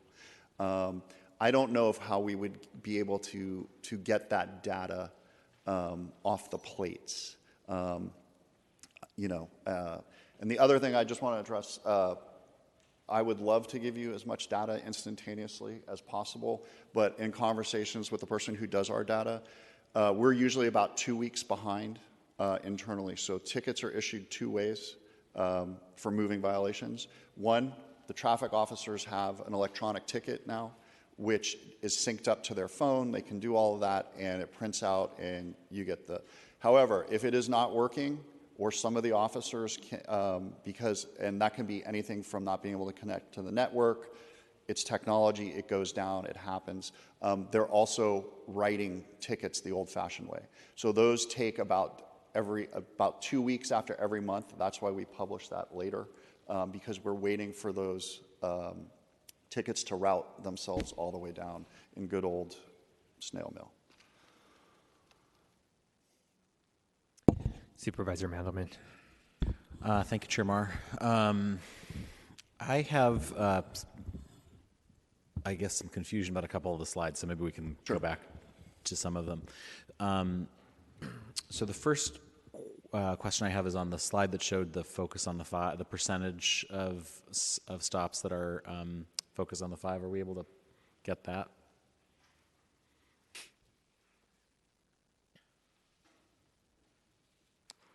Lily, there we go. Yep, that's it. So that looks like over 50, since 2019 at least, more than half of the stops have been focused on the 5 stops, which would be consistent with departmental policy and the goal. That's not consistent with what our community analysts are finding when they look at the data.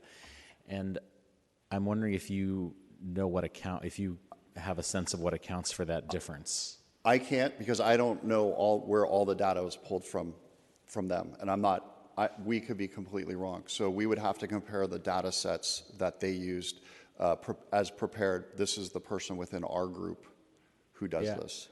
I don't know whether they would be open to, I assume they would be open to a conversation with your data person to to at least get some understanding of like how they may be counting differently from how you're counting, and I think that would be a useful thing to do if they're down for it, and I'm imagining you all are down for it. I don't think it's an issue. Again, as I complimented them before, budget request, technology is one of those things. Again, we're literally still using paper tickets in some instances that are having to be put into a system. So we're kind of in the Wayback Machine with some of these, and maybe data's, again, miscounts, I'm not sure. So we're happy to discuss that on where those came from. And it could be, it could be our data. And I'm not saying this, but it's, again, when we look at some of these numbers, and I'll just use staffing, right? It looks like we have 47. Well, I'm one of them. You can have my badge number. I've not written a ticket since a lieutenant in 2012 in the Tenderloin. So I would be one of your people that would be there. But I think how we break it down is probably maybe the conversation that gets done. So we're happy and open to do that.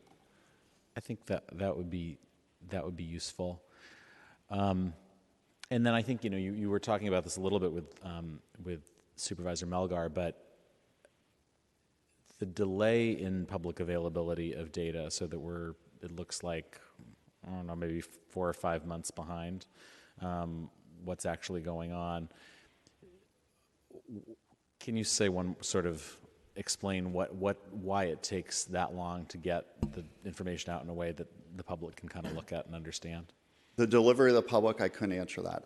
I can tell you that internally we try to wrap everything up within that 15 days after the close of the month. Okay. So on October 31st, hopefully on November 15th, internally we have that information.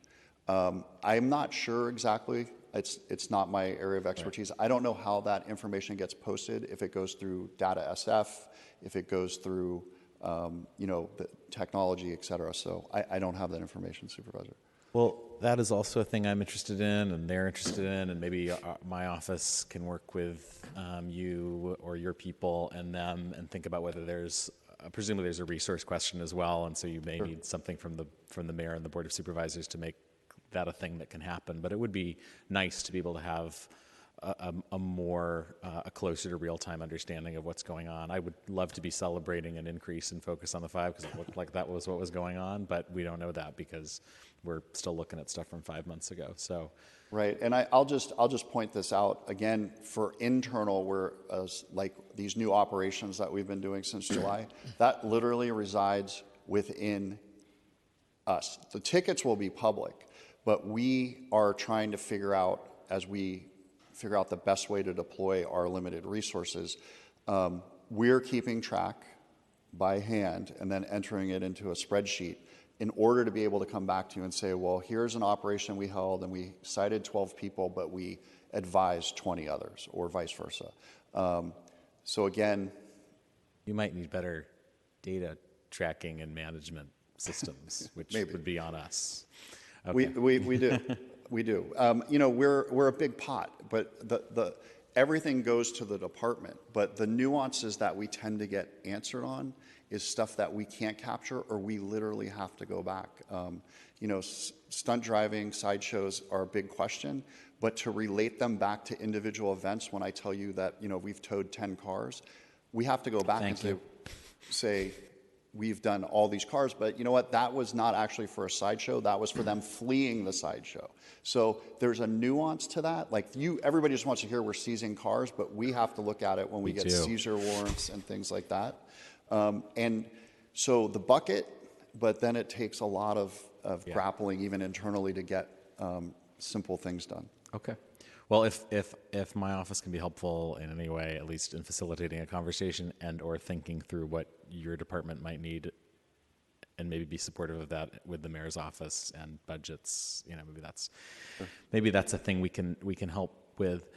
And I apologize, colleagues, I do have a few more questions, but if we could pull up the slide that shows the decline in the tracking of staffing over years. That's it. I find myself getting confused about counting police officers because the way in which the department counts its officers and then reports that has changed over the time that I have been on the Board of Supervisors.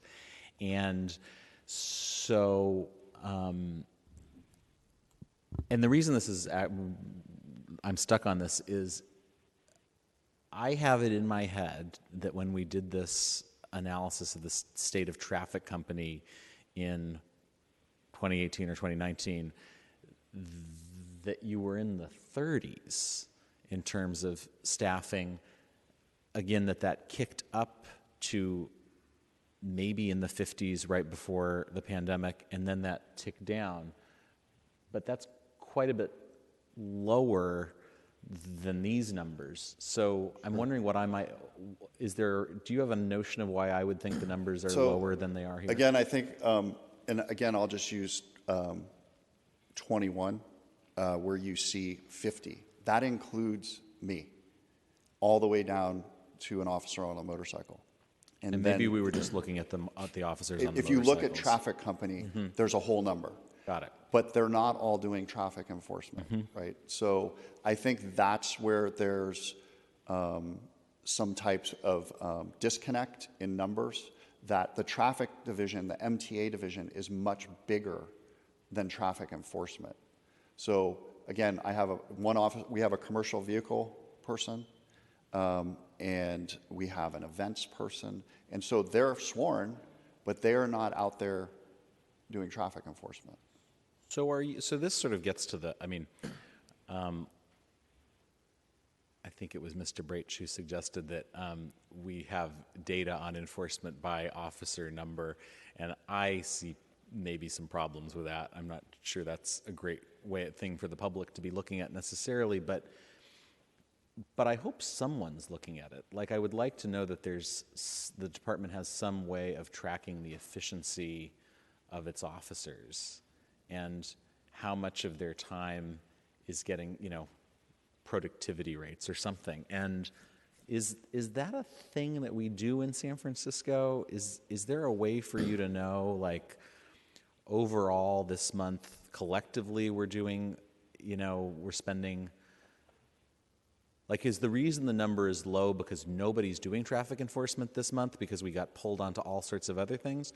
Or do we have like 15 officers doing traffic enforcement, but their productivity is just, maybe for some of the reasons that you talked about with it takes longer to do stuff. But if it's just all kind of like, well, we see these numbers declining and we think there are some reasons for it, but we're not actually looking at who's doing what. Like, are we looking at who's doing what? That's a great question. It's very complicated. We know what officers are doing in the sense of when we send them out to, I'm just going to use traffic, when we send them out to do traffic enforcement operations. We know that from, let's say, we're going to do from 7 a.m. to 9 a.m. in downtown for commuter traffic. So you might have a sergeant and 4 officers out there. So we'll be able to account for that. Where you start getting into the numbers, though, is and what they're doing and their productivity, we lose it on what we call administrative time, and I think that's been talked about. The administrative time, when I go back again and I talk to you that I wrote a ticket within 10 minutes, but now I have anywhere from 15 to another 20 minutes doing administrative cameras and things like that, I can't necessarily track that. I don't know how long it takes every off, right? So the productivity of using the ticket is really a third of that piece of a puzzle. But you should be able to get an average, right? I mean, the average productivity of an officer today should, based on what you've described, should be a lot less than it was in 2014 because the action that took you 10 minutes in 2014 now takes you 3 hours because you are doing all sorts of other things related to that. But even in 2022, we could figure out if some folks are spending, are bringing in 3 tickets for 5 days worth of work and others seem to be bringing in 20 tickets for 5 days worth of work, like that seems worth understanding and having someone in the hierarchy like keeping track and going like, man, Raphael, really, something's going on with him and I think we need to talk to him. No, absolutely. Again, the only caution I would give you is that even if you take 2 exact same officers in their day, it could be completely different. So let me give you an example. In District 2, there was a collision last night. So we had 4 officers working in traffic. It was serious enough where traffic came out to do the collision as opposed to the district station. 1 officer is going to the hospital to interview the victim. 2 officers are doing the actual investigation, and the 4th officer is basically directing traffic. So all 4 of them are working on the same collision, and they're actually trying to save time by doing that, but at the same time, I've taken them away from if I'm going to measure them doing traffic enforcement, which is why I go back to when I send them all out in a directed operation, I can at least give you that box for that amount of time where we directed them to go out and say, these officers went out for this amount of time, here's how many citations or warnings they brought out, as opposed to doing that 10-hour day. Because I think you're going to see gaps that have no statistical answer I can give you, other than if we looked it up in CAD, it might say, I'm doing the collision report, it's complicated, it's going to take me an hour and a half, 2 hours. I don't want to go too much further down this rabbit hole, but Yeah. I think that, and I think this is unfair, but I think there is a perception in San Francisco right now. I think people are in part mistaking the overall lack of officers for officers not doing their jobs. And I think having some ability to assure the public that we are actually tracking efficiency and productivity within the police department, that folks aren't just standing down and not doing their jobs. I don't think they are. But I think to the extent that we can assure the public that we are actually looking at those things would be useful, and maybe we'll follow up with you and folks above you in the department to think about how to convey that to the public. Yeah, so hopefully what we'll be able to do as this directed operations that we've been working on, it will give a good thumbnail about when we do these operations within a given day. And being able to say, well, for instance, traffic company could not do it this day because they were on this, or we had to go to a demonstration where there was a street takeover, and now we're on the surrounding blocks directing traffic away from that demonstration. So we're getting there. It's just antiquated. But that's personally why we tried to institute that at traffic, to show that this is your main mission for these 22 officers and plus sergeants. Let's show everybody what we're doing, and let's show that it's at your request, that we're not just randomly going to pull people over, but we're doing it with a mission that has a goal. Great. All right, so the last slide I want to look at, again, is the chart showing the overall decline in citations.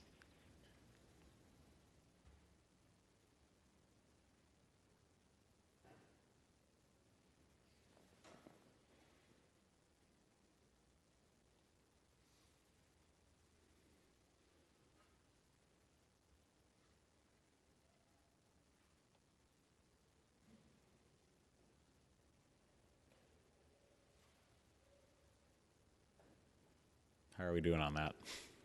Lily, can you pull that up? Yeah, it's pulled up on my end, actually. I could try again.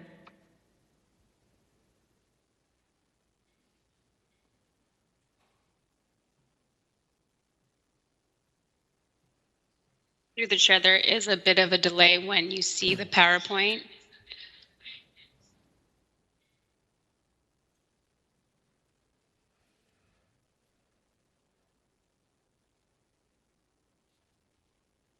So we see it on our end. I'm not sure if it's up on the screen just yet. There we go. There we go. All right.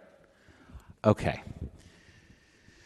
So you talked about the various reasons potentially to explain, this decade-long decline. And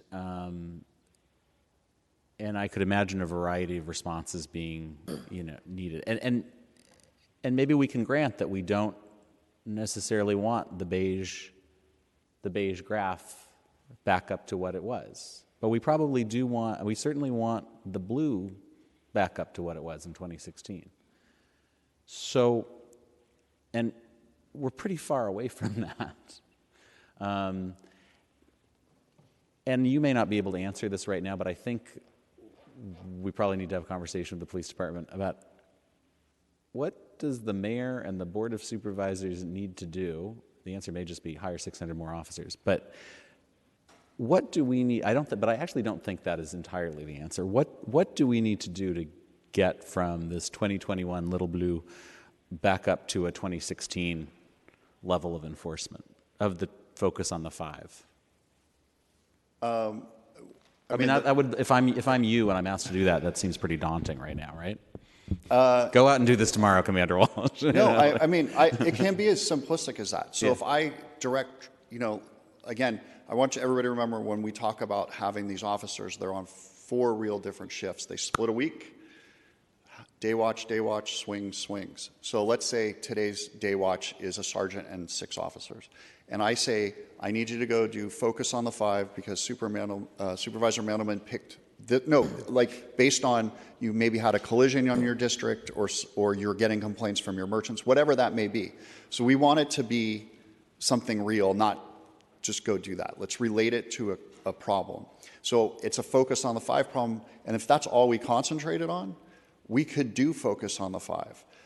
Having said that, when we talk about within traffic, we start talking about what officers are seeing. It's not always the focus on the 5.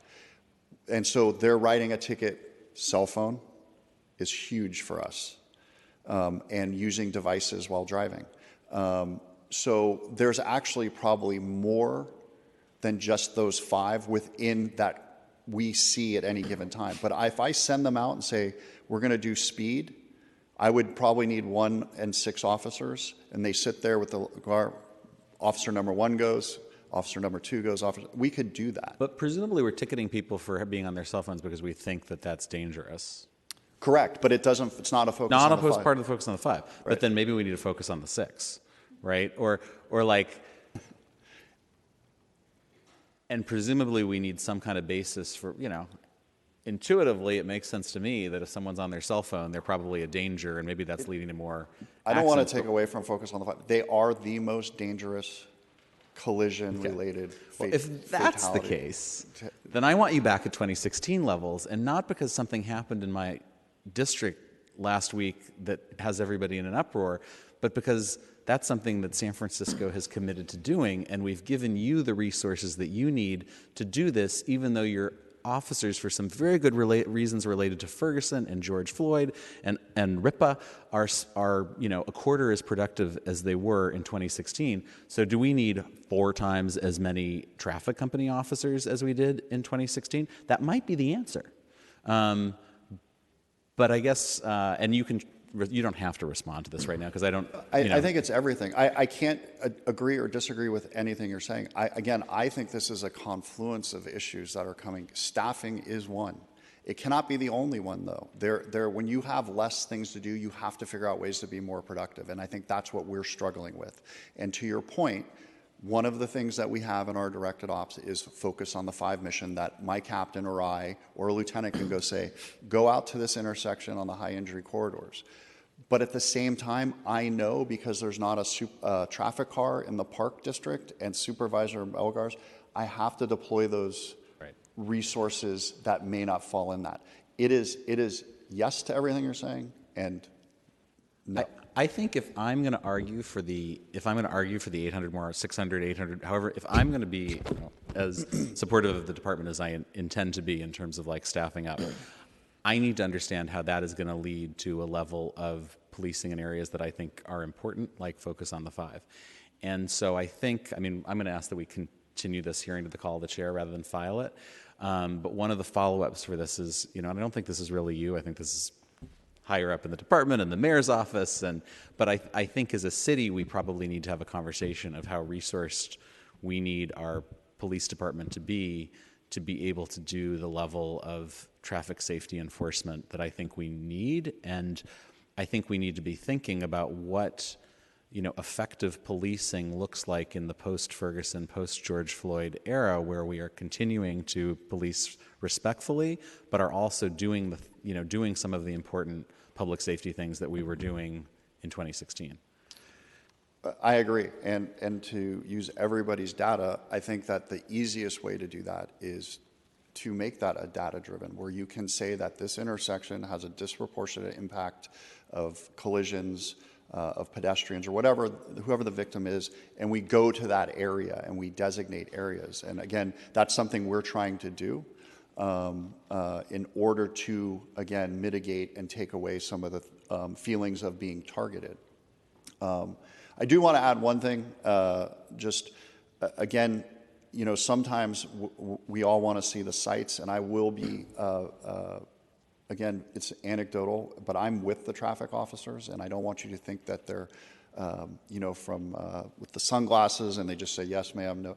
There's a lot of times they're like, I pulled so-and-so over, and she was on her way to work, and I told her, please don't run a stop sign again in this neighborhood. And so that's not documented. And I'm not telling you that's going to change those numbers very much, but, it's still very much a discretionary issue. And that, sometimes it's kind of hard sometimes to give a $400 ticket to somebody who's on their way to work. And I get that. It just feels like we are so far off of where we ought to be that we need a focused and concerted strategy for getting to where we think we need to be. I agree. And I think we have a first step, and hopefully we'll be able to bring you that. And insofar as there needs to be clarity about what this board wants, because I know sometimes the department feels whipsawed about do more, do less, do more, do less. I would imagine that if I introduced a resolution, asking for a significant increase in focus on the 5 enforcement and a plan to get back to 2016 levels, I think that would get super majorities. It might not be unanimous, but I think, maybe we'll put that to the test. But I know it's helpful for the department to know what the city leadership actually wants. Obviously, that is clearly within your purview. The only thing I would caution is we're talking about 2016 staffing levels versus 2022 staffing levels. And to put a priority demand is great, but the question then is if we don't reach the goal, not due to, we make this great effort and we fall short. It always tends to come back, well, you didn't reach that. So my request, and traffic enforcement will do their best, is that it does take into account, like, we would have to divide up 2016 on literally where were these tickets, who wrote them, what were the numbers. And again, I don't have the 2016 numbers, but I don't have 2 Vision Zero squads of 2 sergeants and 7. I have 0. Yeah. So that's all they did was write Vision Zero tickets. So maybe that's what you need, and the department can't provide you with that right now. But maybe we need to have a goal of, well, first of all, recruiting some significant number of officers this year, and secondly, having a chunk of that go to rebuilding this capacity. Okay, I'm done. Thank you. Supervisor Stephanie. Thank you, Chair Maher. Thank you, Commander Walsh, for your presentation. I just had a quick question about 2022. How many officers do we currently have in the traffic division, and how is that split up? Okay, let me get that piece of paper. So we have a total of 47 full duty. They're not on leave. They're not, we have like people out on military leave, et cetera. So we have 47 active duty at this time, divided between 4 enforcement squads. So we call them the solos, but the motorcycle police officers. Within that group, I have 1 acting captain, 4 lieutenants, 2 of who are acting. I have 3 sergeants, 1 of who is acting, and I have a total of 22 officers with 2, which would make it 24, out on leave. So for traffic enforcement, and I would caution you, I love my lieutenants, they're going to get mad at me. They're directing these operations and things like that. They're not out necessarily citing people. They do. We're really down to 3 and 22 divided on 4 shifts. So basically 1 and 5, 1 and 6 on those split across the 4 shifts. Thank you for the breakdown on everything that they are required to do, because I think people think, well, if they're on bikes, they should just be, constantly giving tickets, and obviously they have other duties in terms of investigating and things like that. I was also wondering whether or not the traffic officers get pulled to the emergency 911 calls. Very rare. I would say that is one of the rarest things. If they're in an area where an officer may need help, or it was some calamitous call. But what generally happens when they're pulled off on unscheduled events, so we have demonstrations, usually traffic enforcement goes out because there's usually traffic issues around that surrounding area. They're more mobile, but they're not answering necessarily calls for service. Okay, thank you for that. And I do understand one of the reasons why, and you can correct me if I'm wrong, one of the reasons why we don't have enough officers in the traffic division is because of the staffing issues and because of the demand on 911 calls. My understanding is that almost 80% of officer time is committed to responding to emergency 911 calls, and of course we need officers to do that. So is that one of the reasons why we don't have enough officers in the traffic units? So I can say the traffic division, the enforcement section that we just talked about, has not had anybody necessarily pulled from it. We have gotten we got 2 replacement sergeants because you do need supervision in any unit. We've seen it mostly because of attrition. It's one of the most sought after places to go. You have to test to get in. You have to get trained. They invest a lot of money in you, in your collision. You're driving a motorcycle, doing all these things. They have training days, and it has lost people basically because if you're a sergeant or an officer, you generally don't want to leave. It's a great job, and as we've gone, those officers have either left the department or we've had a couple promotions. And that's generally why it happens. We haven't had anybody pushed out. We haven't had our unit, as opposed to our Muni unit, pushed out into stations and go, you need to get in a radio car now.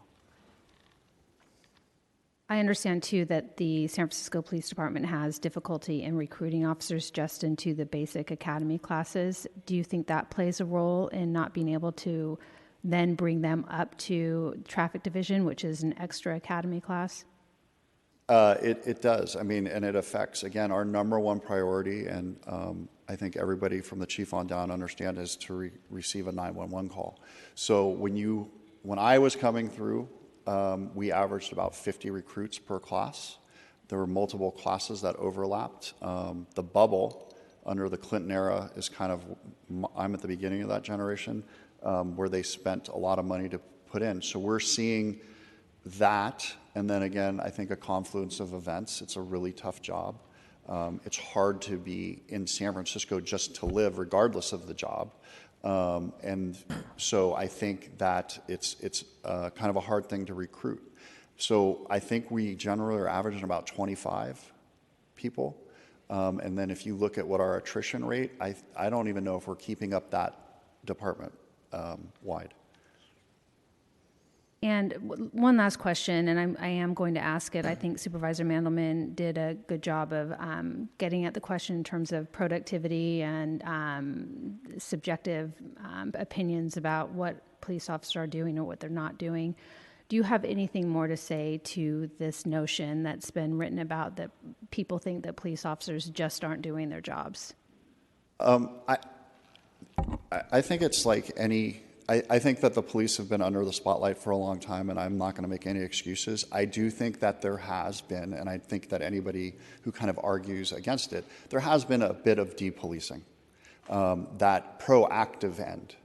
Traffic stops are proactive. They are me coming to you, unless, like, for instance, I do an operation.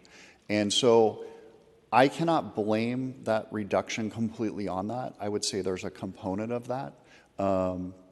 You know, officers are gauged on who they're pulling over and things like that. And there is anecdotal discussions about that. I don't want to wind up on this dashboard or that dashboard. But that is not an excuse, and I don't take an excuse. And again, I'm not trying to, in a way, I'm trying to push traffic ahead and make it kind of a beacon for this type of thing where it is a proactive thing that I can at least say we did an operation, so we sent the officers to go that and kind of take any of that away.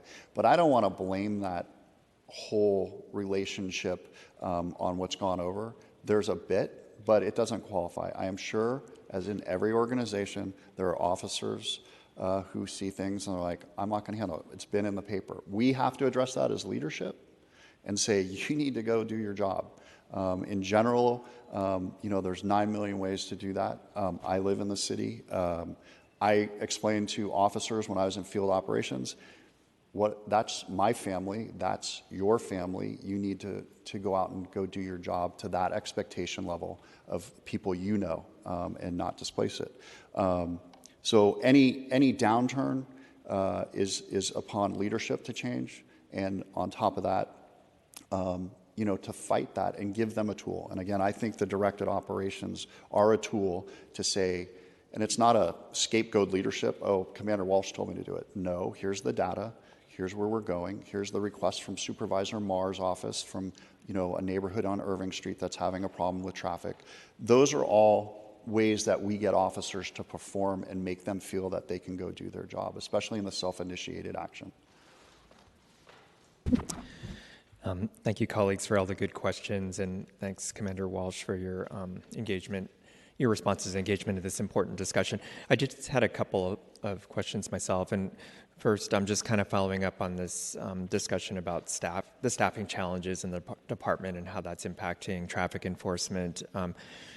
So you're saying we currently have 47 full-duty officers on traffic enforcement in 2022. Do you know what those numbers were, or what that number was for, say, 2019 and 2016? I don't, okay. Supervisor. I only did the breakdowns because of traffic enforcement.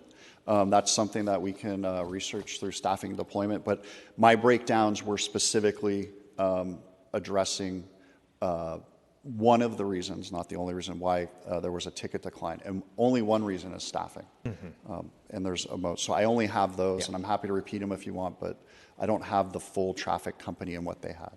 Okay.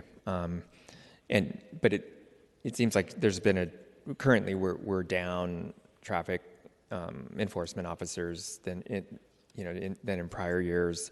I guess but then it seems like there was a much more drastic decline in citations and traffic enforcement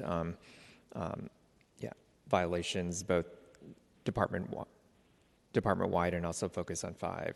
That it was a much more drastic decline than the staffing decline. So.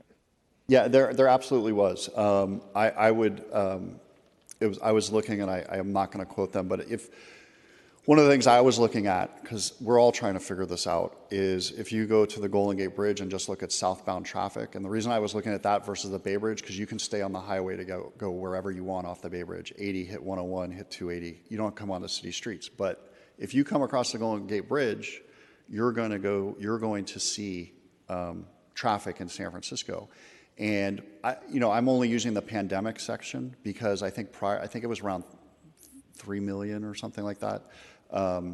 Southbound in traffic in 2018-19. They do it by fiscal year. Don't quote me on these numbers. You can look them up, so I'm not making stuff up. But there's a huge decline as we get into 20, and there's a huge decline for us in the sense that when the pandemic hit, and I'm only speaking of the last years when that happened, we went from one type of schedule to another in order to separate officers. So if one side of a shift got hit, it didn't wipe out an entire station or a unit. So you start playing with those numbers too, and then you actually have a little bit less of people working at any time. And that's just another one of the reasons. It's not the only reason. Again, I don't want to pin one thing as if we can only solve this. I think it's a myriad of things, but that's the most drastic. But when you go back to 2015, we didn't have a pandemic, or 2014, and it has been a slow decrease. And I can't answer for all of that, and again, that's why I can't prove a negative, and I've said that, and you can throw my non-data answer out for all those years. I'm just trying to, like everybody else, figure out pre-pandemic why that would happen, and pre-massive staffing issues. Yeah, thank you. Yeah, I appreciate your thoughts about what the key factors were on that decline, on the decline that we've seen steadily since 2014 from the slide, and then pretty drastic since 2019. I guess what concerns me the most is, I think you mentioned that in 2022, the number of traffic fatalities has really shot back up, and we're on pace to perhaps be having the highest number of fatalities during this period that we're tracking, right? Yeah, Focus on the 5, I think, if I look back, we're 2019, there was 23, and we're at 21. We actually have, again, more fatalities because of solo issues, vehicles or bicycle riders. And again, we do have more traffic coming in. The numbers are, is enforcement one of the keys? Absolutely. And it's a balance that we're going to have to do because, and I also want to, I'll leave it to MTA, but I also think that, there's a lot of new driving in San Francisco. And if you haven't been in the city for a while, I don't know how much any of that confuses people. Again, I'm not blaming that on anything, but, we've had collisions where, people say that they were confused about which way to go or do whatever. That still doesn't take away their accountability and them being safe drivers, especially when you don't know. But you do hear that, and that doesn't obviously account for all of these collisions. But it's something we have to grapple with. We process the red light tickets. That may be one of the things that works when you have a staffing decline to find those intersections where those issues are taking place. It's a myriad of answers to this one significant question. Yeah, thank you. And I would concur with Supervisor Mandelman that, this is something that I think, the board is taking very seriously right now. I mean, every traffic fatality is a tragedy, but then we're very concerned that it looks like we're going backwards on our progress towards our very important Vision Zero goals. So definitely look forward to continuing this, the discussion and seeing what additional policies, resources, and programmatic strategies are needed in order to really turn things around. So thank you, Commander Walsh. Actually, I did have one final question I just remembered. For the fines or from the citations, is that do you know how much that amounts to, like in revenue, like say in recent years, and whether that's, and then my other question is whether that's dedicated to anything, or where does that money go, I guess, from traffic enforcement fines? Is it just go into the general fund? I don't know. I'll defer to MTA if they know. I don't know where the fines actually go from those. You know, and a lot of them, obviously, if you go to traffic court, some of them are reduced, and so I don't know how all of that's calculated and where that finally ends up. And you don't know how much that is? And I don't. Obviously, it's gone down a lot since the numbers. I mean, just by sheer numbers, yes, absolutely. But it sounds like it's not really dedicated to traffic safety, like infrastructure or education. Or, yeah, I don't have an answer to that, and I'd hate to say no if the answer is yes. I don't have an answer. Okay. Thank you, Commander Walsh. Sure. Supervisor Mandelman. Thank you, Commander Walsh, for your presentation and for bearing with us through what has so far been a pretty long hearing.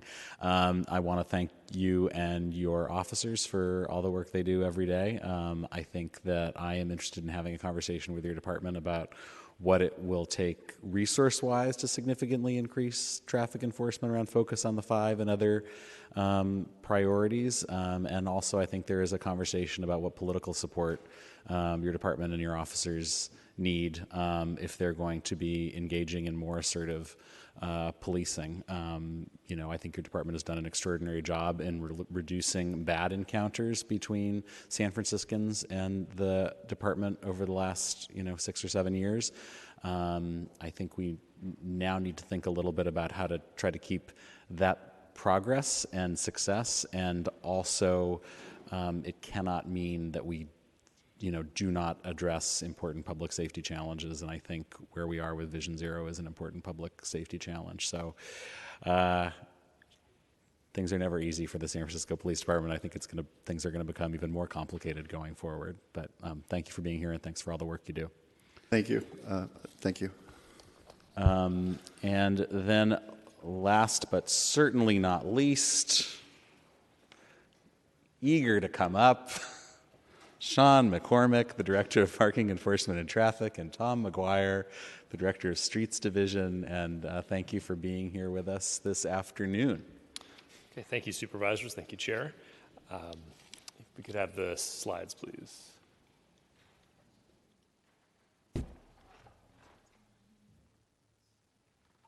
And actually, I'll start talking before the slides get here, because some of this is a little context setting. I'm Tom McGuire. I'm the Streets Director at the San Francisco MTA. I lead our multi-agency effort toward Vision Zero, and I appreciate the supervisors, the direct and meaningful comments about where we are and where we are with respect to that goal. We are not on track to meet that goal by 2024, and that is a real problem, and that we need to be thinking about what steps we're taking, not just between now and 2024, but how we're setting up the city to reach that goal over the long term. Cities that have adopted Vision Zero are discovering that a 10-year time frame just doesn't make sense, but that the only appropriate goal for traffic safety is zero fatalities, and we at the MTA remain committed to that. There were some really thoughtful comments at the beginning of the hearing about the relationship of the Vision Zero initiative to the Climate Action Plan. There are things we're doing. We're trying to build out every mile of the high-entry network that was mapped. Commander Walsh showed a map of the high-entry network. Every mile of that network will have some sort of safety engineering treatment built on it by the end of 2024, working with all of your offices on rolling out as fast as possible the new flexibility we have to lower speeds to 20 miles an hour on high pedestrian retail corridors. Supervisor Melgar, we were out on Ocean Avenue a few months ago. There's 34 more streets like Ocean Avenue we want to get done this year and next year, quadrupling our output of quick build program so that every high injury network isn't just getting touched, but getting meaningfully rebuilt to high engineering standards. And then finally, making sure that we have a vision to support long-term mode shift in the city. That means making sure that Muni recovers effectively, building transit-only lanes, and bringing forth a proposal later this year to make the Slow Streets program permanent. There's a direct relationship between our engineering investments and safety outcomes. Things like daylighting the entire Tenderloin reduce collisions immediately by 20%. Things like lowering speed limits immediately reduces speeds by anywhere from 20 to 40% on streets. And we're going to continue to do that. We're also excited that on November 1st, on January 1st of this year, the state gave us the power to start using our on-bus cameras to enforce not just bus lane violations, but bus stop violations. And Director McCormick and his officers have been working to ramp up our ability to do that. That's a really important way of protecting that sacred space for transit riders and keeping the streets safe. Today, we're going to talk about the role that our MTA parking control officers, our PCOs, play in traffic safety and Vision Zero. It's a complementary role to the enforcement that's done by the SFPD because, as was noted, PCOs cannot write moving violations, so they can't do the focus on the 5 work. What they can do is address the kind of parking violations that cause safety concerns: double parking, blocking bike lanes, blocking bus lanes. They can both write those citations and they can deter that bad behavior. And in fact, I snapped that picture myself I was riding my bike on Valencia Street about a week ago, and that officer pulled up and issued a citation to the person who chose to park in the bike lane in front of Virtual Coffee. But before that picture was taken, there were 3 other cars that quickly drove up the minute her scooter rolled up. So the deterrence is in many ways just as important as the enforcement numbers. Let's go to the next slide, please. The total number of parking violations we write in the city, our parking control officers write in a normal year pre-COVID, a little over 1.2 million violations per year. That number, as this graph shows, did drop pretty significantly in fiscal year 20. During fiscal year 20, we had some staffing issues, but also the parking rules in the city changed in the first year of the pandemic. We suspended street sweeping and street cleaning for many of those months. Many of our meters were actually also turned off for at least 3 months. And many of the parking control officers who are disaster service workers were pressed into service running testing centers, vaccine centers, helping at the emergency operations center, and doing non-parking related duties. What I am happy to see is that curve is going up, and by 2020, certainly fiscal year 2023 will exceed 22, and we're on trend to get back, closer to that 1.2 million citation level, which people have expected from us for years. And in addition to the number of citations, there's also the revenue. We generate about $90 million of revenue through our citations. Now, parking enforcement is not primarily a revenue generating; it's a safety and behavioral effort. But every cent of those $90 million goes to Muni operations. So it's directly related to that long-term mode shift that we need to achieve Vision Zero and our transit first goals. Next slide, please, is our staffing levels. So staffing is an issue, perhaps not as acute as with the police department, but staffing is an issue. On any given day, any given weekday, there are between 200 and 250 parking control officers assigned to work some kind of beat or some sort of shift in the city. Not all of them are writing safety critical violations. Right off the bat, anywhere from 40 to 50 are doing street cleaning work. They're following the Public Works Department sweepers around to make sure that the basic cleanliness of the streets can take place. Anywhere from 5 to 15 officers are working in miscellaneous duties or serving as dispatchers, basically overhead. They're not out writing citations. And at least 20 officers are always being held back for what we call radio call, labeled RC on the table, radio calls. So if your driveway is blocked, we can get out there and make sure the vehicle is towed and that kind of thing. So at the end of the day, there are between 100 and 150 officers available over the entirety of the day to cover 1,200 miles of streets, 28,000 parking meters. We have 100,000 resident parking permits in circulation, over 30 miles of protected bike lanes. It's a big city, it's a big network, and 150 officers is, if we had more, we could do more. Sean and his team have been rebuilding the staffing levels of the PCOs. The MTA's budget this year does call for at least 2 new classes of PCOs, so we'll be seeing the net number of officers available for public safety and parking enforcement rising over the next 2 years, so I'm very excited about that. while parking control officers are different than police officers in both their duties and the way they do their jobs, I think it's important for me to say here that these officers also have a very hard job, and they are often treated very badly by the public. At least once a day, a parking control officer is seriously verbally abused. At least once a week, a parking control officer is physically abused. Something's thrown at them, they're spat at, someone takes a swing at them. It's a very challenging job to do in San Francisco. It always has been. The motto of the department for many years was good people, tough jobs. They're still good people, they're still doing a tough job.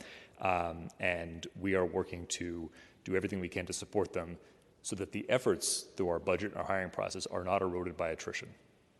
With that, I'm going to hand it to Sean, who's going to go a little bit deeper on the last couple of years of data on those key safety violations and give you a couple examples of how we use the 311 data on streets like Valencia to try to address the safety concerns.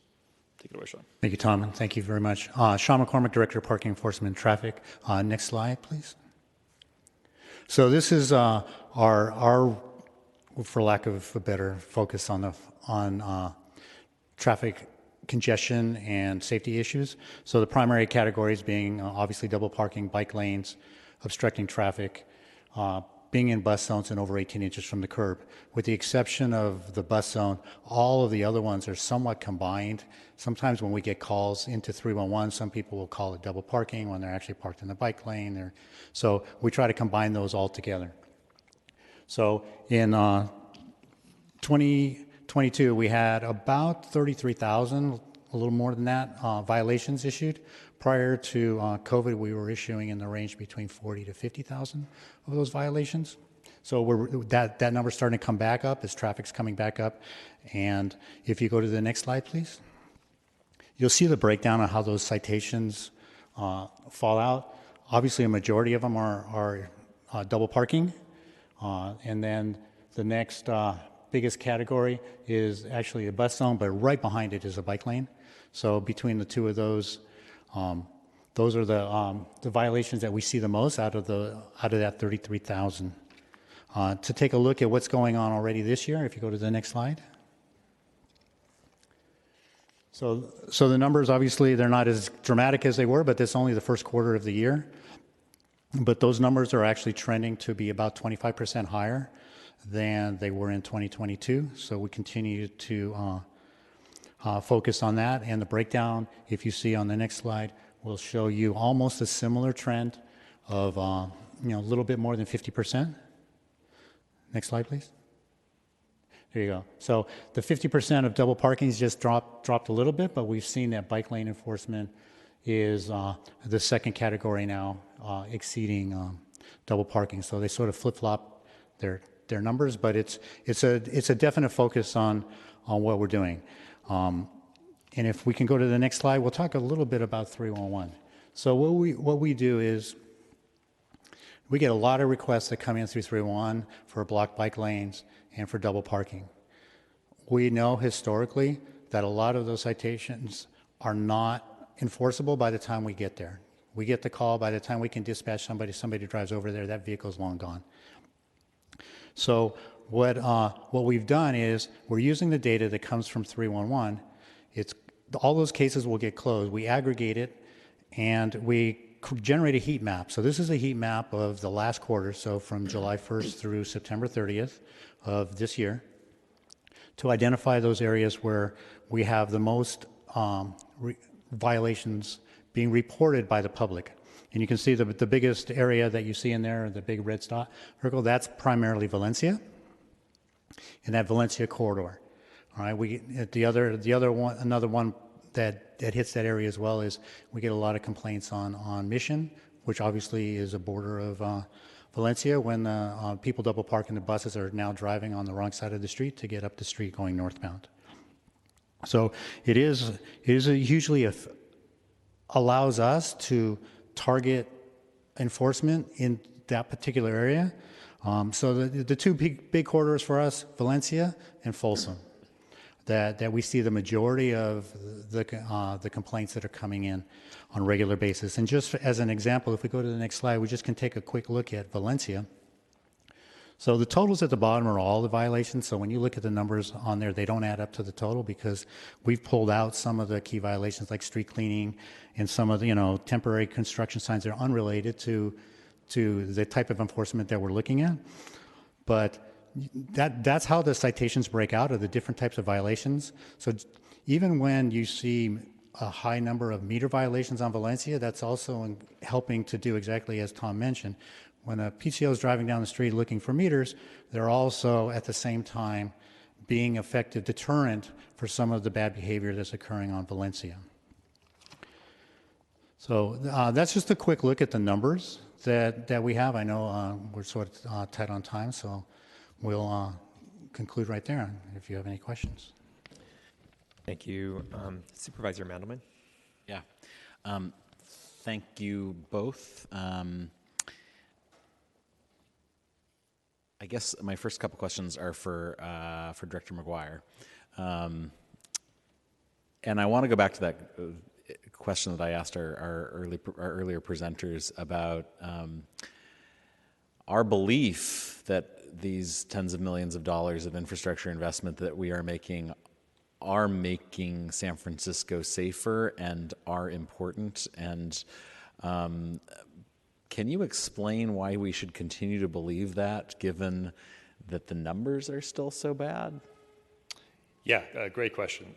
The biggest reason you should continue to believe that is because when sitting as the Transportation Authority fund us to do quick builds or road reconstructions, you always include some scope for us to do evaluations, and we consistently see that there are particular tools, daylighting, road diets, anything that reduces the speed of traffic, that consistently do show not just first order effects, speed slowing down, but second order effects, reduction in collisions. So we've demonstrated that pretty consistently across most of our programs.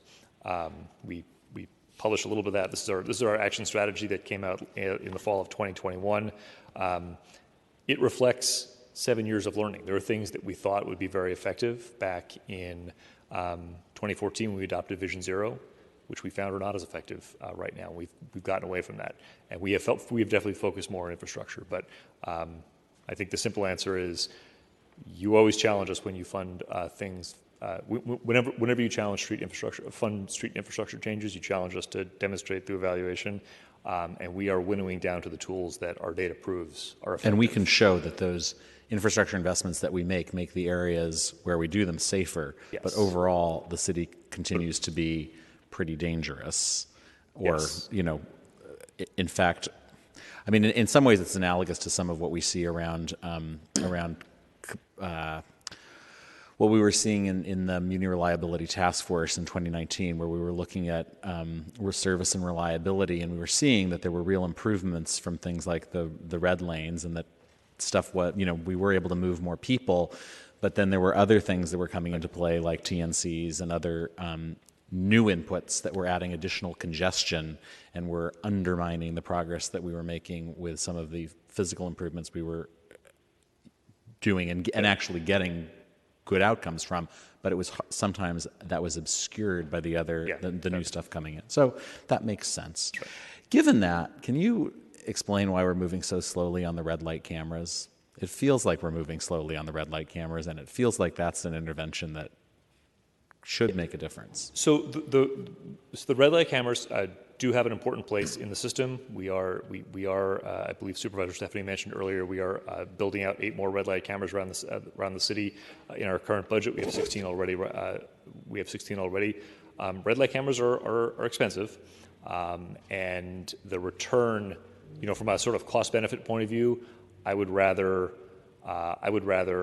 narrow a roadway or put in place things that stop speeding, because investments in stopping speeding cascade down to all the other focus of the 5 violations. Stopping red light running is important. It's a dangerous behavior, and in the places where it happens, particularly on major streets like Lombard Street and in the financial district, rather in the central business district, we want to keep doing it. There are not hundreds of locations around the city that, first of all, would even be legal to install red light cameras, and second of all, where it would be, for the, a third of $1 million we'd spend, we get real bang for our buck. So that's the reason for our pace. Okay. Can we bring up the slide that is the summary of the citation summaries from 2016 to 2023? First one. That is First one, yeah. slide. The first one. Yeah, the total violation slide, right? Yeah, if we're able to bring that up. Well, even if we can't, I mean, we can describe it. No, It's back. it's a back it's a two bar for the- chart. Keep going. Almost a second We're back slide. there. It is. There we go. And we don't have to look at it, but a slide a couple later shows the congestion violations that are sort of maybe the equivalent of focus on the 5 for the parking violations, or at least the things that seem like they're making life dangerous for cyclists and annoying for transit riders, and that those total, it looks like this year 30,000, and prior to the pandemic 40,000. I mean, in the overall scheme of citations we're issuing, it's the numbers may seem large, but they're actually a relatively small percentage of the overall citations we're giving. And can you talk a little bit more about, I mean, how do you or Director McCormick, either one of you, think about how we should be balancing out that work, Right. which seems quite important to me because it's related to health and safety on the one hand and related to the functioning of our transit system on the other, versus someone who's overstayed their parking meter? Yeah, I'll start and let Sean talk a little bit more about the art and science of enforcement. But in terms of priority, yes, they are like 3 to 5% of the parking citations in the city in a typical year. The parking officers are doing a wide variety of things. Some of the violations that they are assigned to enforce, including street sweeping, are violations where the officer is, just the nature of the job is they're very likely to write a large number of citations in a single shift, because if you've ever seen a street sweeper go down the street, there are a lot of people who don't move their cars. And those are, there's not like a driver who will just drive away when they see the PCO show up. They are revenue generating. And they are very important for keeping the streets Yes. clean and safe Yes. for our residents too. So things like doing a bus lane detail or a bike lane detail. I showed that photo. There were 4 legal violations taking place when I rode by on my bike. 1 citation was issued, but all 4 of them stopped doing it the minute the PCO showed up. So that In that moment.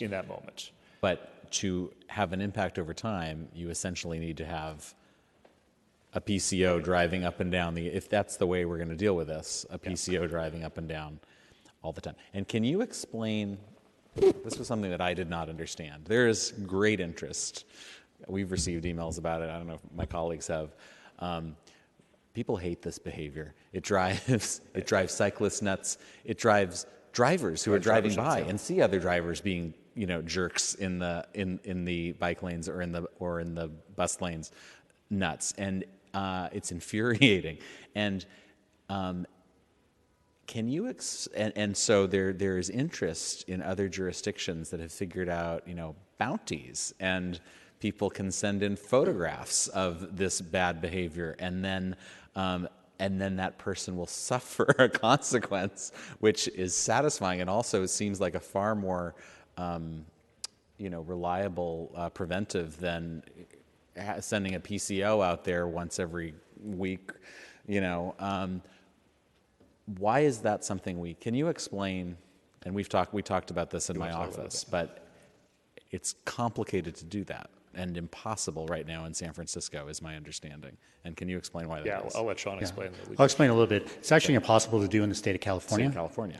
All right, so California state law only authorizes certain classifications to issue parking citations. So it is a state law requirement similar to automated speed enforcement, which came up before. If we had authority to do that, we'd be able to issue those kinds of violations. The only one that's authorized via some kind of camera, red light enforcement, and transit-only lane enforcement with the cameras on the bus. Specifically called out in state legislation to allow that kind of enforcement. And right now we only allow it by, the way the buses, as I understand, the camera can take the picture, but you still need a PCO reviewing that and then approving it for a certificate, and then that ticket goes out. And on the bike lanes, there's new legislation on the bike lanes, or on the parking meters, or the ability to, or the bus stops. Yeah. Bus stops. So right, and there's many more bus stops than bus lanes. Right. So that is a promising area for us. Right. Yeah. So we're in the process of working to upgrade the camera systems on the buses so that we can address the bus stops. But that's specific to the stop. We'll have to geofence that whole area in and make sure that we're not getting violations outside of that. But the transit lanes are the one area that we do that. We have officers assigned right now to do that. And obviously, if we can get a more advanced technology to allow us to have those violations come in, we'll be able to do more. But each violation, just as Commander Walsh mentioned, he has an officer dedicated full-time to review the red light cases. Somebody still needs to review it to make sure that it's actually a violation. Just because the camera thought somebody was in violation, they may have actually been moving. They may not have actually been stopped, which would not technically be a parking violation. And do you have a sense of how often we are, when someone is blocking a bus lane and we have the camera, that like how often we're able to send a ticket to that person? How confident can we be that when someone is blocking a blocking a bus lane, that they're getting a ticket for it after the fact?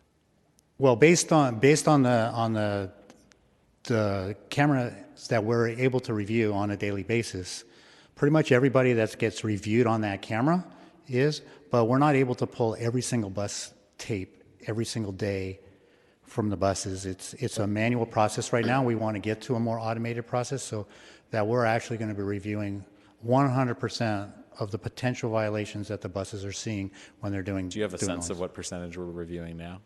I don't know what the potential is, but I know we're issuing 50 or more citations a day. I'd love one it way to think about it is how many of those. Yeah. I mean, how many of those are? I imagine we're only able to review a very small percentage of the. If it takes a human being sitting in front of that footage and watching it all day long to catch the violators, like we're not doing that. Well, we're reviewing the tape after the fact. No, I get it, but you need like a person. Right. And there's not that many people doing it. So I got to believe right now, I don't want to put this message out there in the world, but like a lot of the people who are I can't be super confident that those people who are blocking the bus lanes are getting tickets right now. So it's a small percentage now, and we are working on ways to automate the data collection so that the officers who have the small number of officers who have the right under the law to do that use their time really efficiently and are able to. How far away from that automation do you think we are? So the legislation became effective on January 1st. I don't believe any other agency in the state yet has rolled it out. Will probably be another 9 months or a year of review. We have a project manager hired, so it's already in the process of reviewing the technology that we currently have on the buses to see whether or not our current vendor, with some tweaks, modifications, and maybe just some software enhancements, would be able to utilize that technology. We've been in touch with many cities within the state. They've been reaching out to us because obviously we were the first ones that were doing it. And so we've had conversations with a lot of different vendors. So the technology's there. We're excited to see what's coming.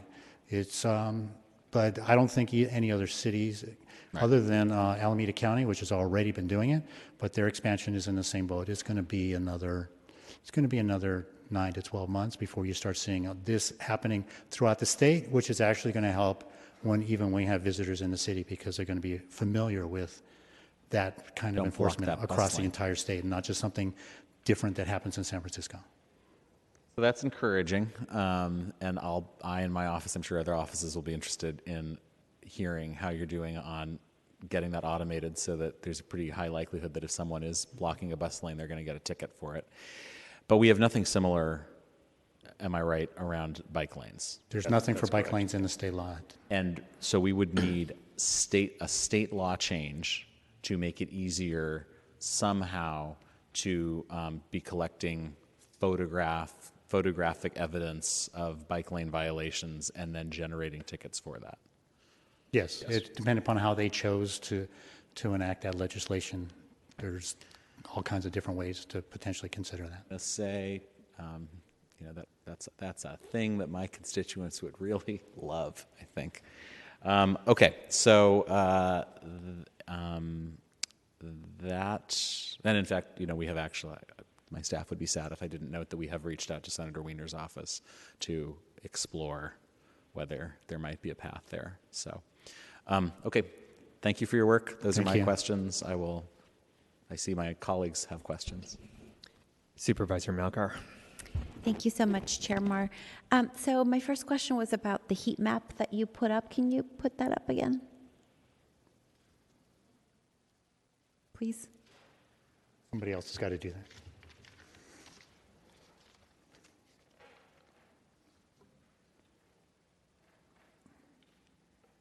So I will just say, while they're pulling that up, that in my district, there is, many other districts around San Francisco, there's this perception right now of the lawlessness that is happening in San Francisco. And, I have lived in that's, where there's the least. Yeah. It's right in the middle there, right? District 7. I've lived in my neighborhood for 12 years.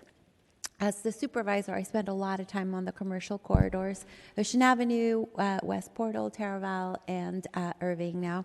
I have never seen anyone being ticketed for double parking on the bike lane, or for commercial vehicles that are parked into the bike lane, which happens routinely, like all the time. And like on Valencia Street, it drives people nuts. But unlike Valencia Street, we don't have that kind of enforcement, nor do we have, I think my people are nice, like they don't call 311 and whatever, but it is really maddening. It's dangerous, and it does feed into this, perception of lawlessness. So I have two questions about it. One is, what percentage of these citations happen because there's a 311 call versus, like a routine, this is where we are today. I've got to advocate for my district. So, how do we get some enforcement, especially on the commercial corridors, because it affects everyone? And then my last question is, of those, enforcement citations, what percentage are commercial vehicles versus, private vehicles? Because, where we are a little bit farther out, we do have a problem with, for example, commercial, hauling and other vehicles parked on Portola right into the bike lane because there's free parking, and so people park it there as opposed to paying, and they, jut down into the bike lane. It's really dangerous, but it's free, but it's a public right of way. Or, we also see a lot of the commuter buses that are operated by private companies that use Portola as a staging area right under the Kensington Bridge, and it drives people nuts, and it's also dangerous. So I'm wondering, how do I get some love from you all for these things? Because it does, to bring politics into it, if you look at the, bond that we failed to pass, and you look at that heat map, it's almost like a direct relationship. So I do think that there's something to that, that people are not feeling that they're getting the services that they pay for from your agency.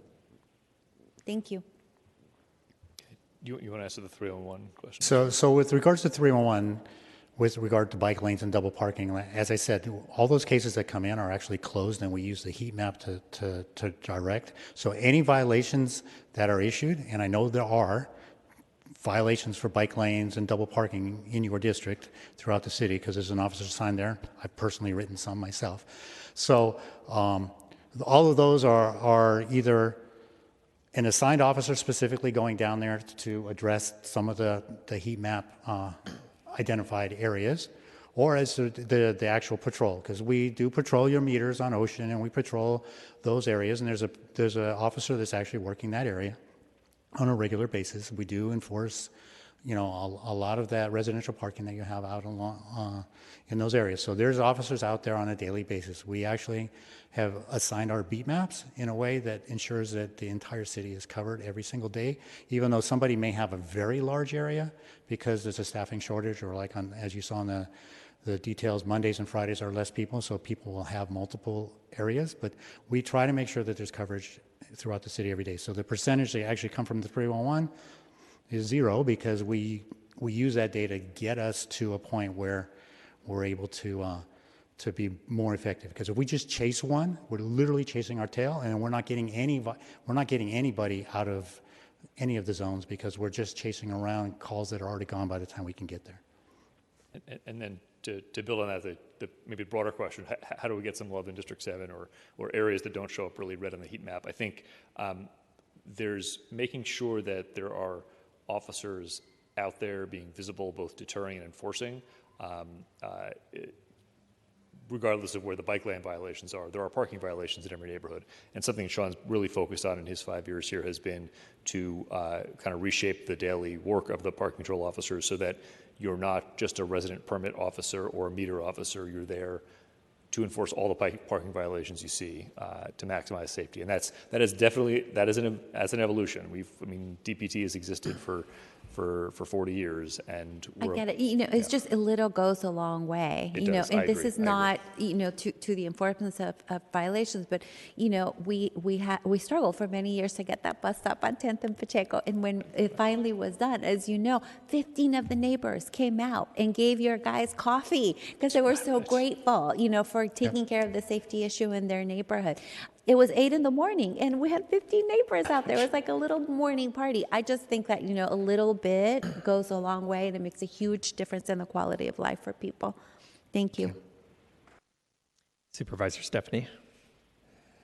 Thank you. Yeah, just a few questions. I know we've been talking about double parking in bike lanes, and you mentioned we needed a state change. The New York City Council actually proposed a bill recently that would allow citizens to report and then get 25% of the ticket. Would that also, like on a $175 ticket, the reporter would get 25% of that? Would that also require a state change?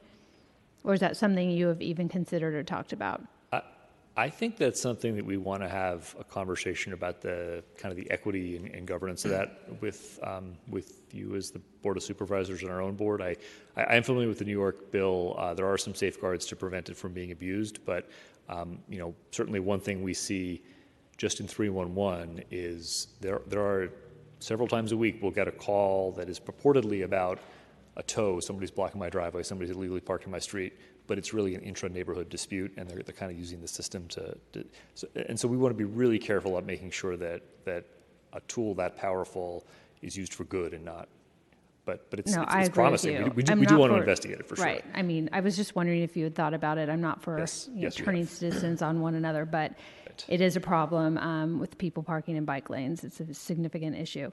Also, the state passed a bill recently allowing cities to ban rights on red, and something I support. I am wondering what are the SFMTA's plans to implement this? Yeah, so we are rolling out a neighborhood-wide right turn on red restriction in the Tenderloin right now. The Tenderloin is a place where illegal, like high-speed, illegal, and unsafe turns injure and kill the most people. So we're going to right where the problem is most acute. We think that right turn on red is a really promising thing to do on the high entry network. Want to make sure it's in places where there are actual vehicle pedestrian conflicts, because studies do show that restricting right turns on red is most effective, and it's obeyed by drivers when when they understand the reason for the rule. I'm driving down Lombard and there's pedestrians. Oh yeah, I shouldn't make the right turn on red. And that's something we would definitely want to work with communities in your offices on. Right. Also, again, the Sherman Elementary School tragedy was awful, and we have seen success on Franklin Street with regard to retiming of the stoplights to reduce speeds.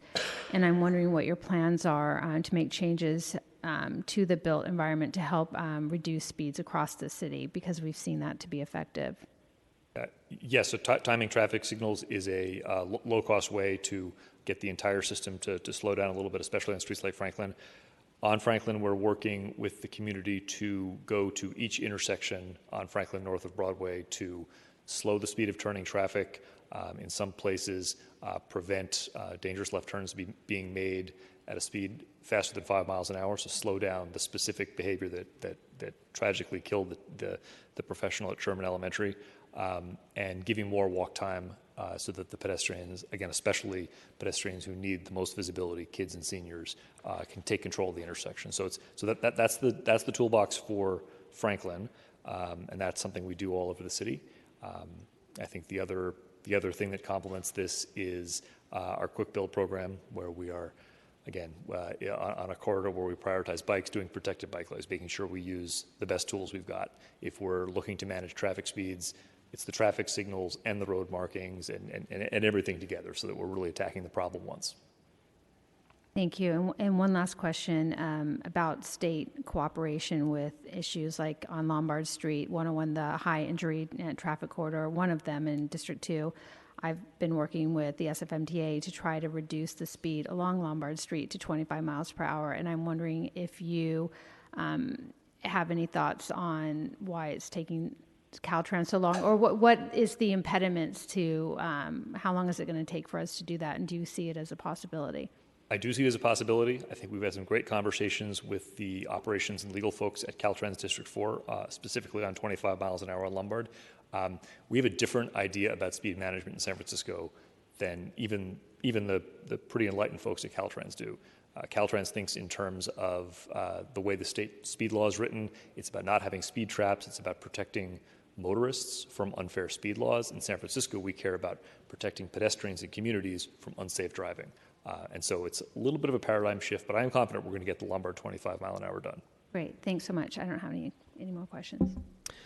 Thank you. And thanks again, Director McGuire and also McCormick, for this discussion and for all of your work on particularly around parking enforcement. I did have just a few questions around staffing. Actually, first of all, to say that it looks like MTA's been able to do a better job of maintaining or sustaining parking enforcement over the years, and particularly during the pandemic, than SFPD has been able to do around traffic enforcement. So I appreciate that. And as you heard, there was a lot of discussion about SFPD's staffing challenges and how that's impact traffic enforcement for MTA and staffing for parking enforcement, parking control officers. You just showed the staffing levels. It looks like 261 total. Is that PCOs? Yeah. That is PCOs, yeah. But that's not, that's the number who are available to work on a typical weekday, or rather assigned to work. And so 5 or 10% will be out sick or something like that. But 261, I think, is not, we would aspire to a higher number than that. Uh-huh. And so do you have, what's a vacancy rate for this right now? And also, did you see a lot of attrition for PCOs over during the pandemic, say? We didn't have a higher than normal attrition rate throughout the pandemic. I mean, we tend to have 10 to 20 officers retire each year. We didn't really lose anybody to other jobs. The pressures on a PCO were different than those that were on the police department with everything that else was going on as well. We're authorized 326, right? 261 is what is actually available to work. We have about 25 vacancies. We have a class starting next week. So we're going to have 15 people come in a class next week. We'll finish up that class with a second, like a B version of the class at the end of November, because some people weren't ready to start. So we tend to try to keep moving that needle forward. But we do have a significant number of people that are out on leave or on workers' comp from injuries, as Tom mentioned. They've been attacked, they've been assaulted. Just recently, we had a PCO that stopped at a red light after issuing a citation to somebody. The guy walked across the street, punched the window out of her vehicle. The glass cuts all over her face. Sent her to the hospital. Fortunately, SFPD was able to be right there and actually captured the perpetrator. But that's sometimes not likely to happen. It just happened to be during Salesforce, so there was a lot of police officers in the Howard area, and that helped us, do that. So, thank you. And actually, one final question on this related to the heat map that you showed, and Supervisor Malgar's points around wanting to see, broader geographic coverage of parking enforcement, particularly in the residential neighborhoods, like on the west side. How do you deploy, what's your approach to deploying the PCOs geographically in the city? So as Tom mentioned, and when I first started, I told Tom I want to change how we deploy. So I want to ensure that there's somebody assigned to every square mile of the city on any given day. That doesn't mean that they can always get to every street or every block of every street in the city on a daily basis, but we want to have that coverage. We want to have, but where there's more regulations, there's a higher volume of officers assigned to an area. So if you're in an area that's high volume of residential parking, in order to be able to cover that, we know how much you can cover on an area on a given day. So we want to make sure we don't just under deploy because we just send one person out there to cover something that really needs 5. But at the same time, I don't want to send 5 to cover an area that has very limited, and it's really just driving down, might be driving down Lincoln to address the parking on Lincoln, but you're able to also take a quick peek down all the streets and see if there's any double parking going on some of the other streets as you circulate your way around, but without necessarily having every street that doesn't have a regulation isn't going to draw on a lot of extra officers over and above that. So what we were seeing before was I might have 5 people show up in the area, but one was doing meters, one was doing residential parking, one was doing a radio call, one was doing, or 2 were doing street cleaning, and somebody else was going to lunch in the area, right? So that's inefficient, and so we're trying to be far more efficient with our resources. Got it. Appreciate that. Thanks again, both of you. So why don't we go to public comment on this, Madam Clerk? Thank you, Mr. Chair. Members of the public who would like to make public comment for item number 4, please line up along the wall to your right. Remote public call-in members, please press *3 to be added to the queue. For those already on hold, please continue to wait until the system indicates you've been unmuted. You can proceed. Hi, my name is Sarah Benton, and I've been homeless for 20 years. In 1999, I had a DUI driving the muni bus after I had been illegally arrested 10 times within a 6-month period. I've been buying cars, and one of the vehicles that I bought, I put $8 grand down on to live in because I was having problems at the shelter. I've had Section 8 vouchers that have had approved and taken away for no reason. They sold the Arlington Hotel because I came here and complained about. I went in the Arlington Hotel on a Section 8 voucher, Project Section 8, and I was given within 2 months a portable Section 8 voucher to go anywhere I wanted to. I was made to live in a room that was filled with mold, and I came here to complain about it. They brought the owner to my room and gave everybody on Project Section 8 a portable Section 8 voucher to go anywhere they wanted. Now, I bought this car from Ceremony Volkswagen. I put $8 grand down on it, and $8.10, the guy picked me up from the BART station. The police came to the shelter and put, within a year, within 3 days, they came and they looked at my vehicle. Every vehicle I got, they went through every vehicle I bought. They said I had $20,000 in tickets. I went down there, they said they have no tickets on record or anything, and no record of me owning this vehicle, but I have a Capital One account saying I owed $4,000 on it. Now, I have this on my record, but it's not that, it's nowhere to be found. I'm blackballed. They have no record of me. It's like I don't exist. I apologize for the interruption. Your time has lapsed. Yes, thank you. Thank you for your comments. Seeing no more in-person public comment, we'll go to the call-in line. There are 5 callers with 4 in the queue. Please forward the first caller.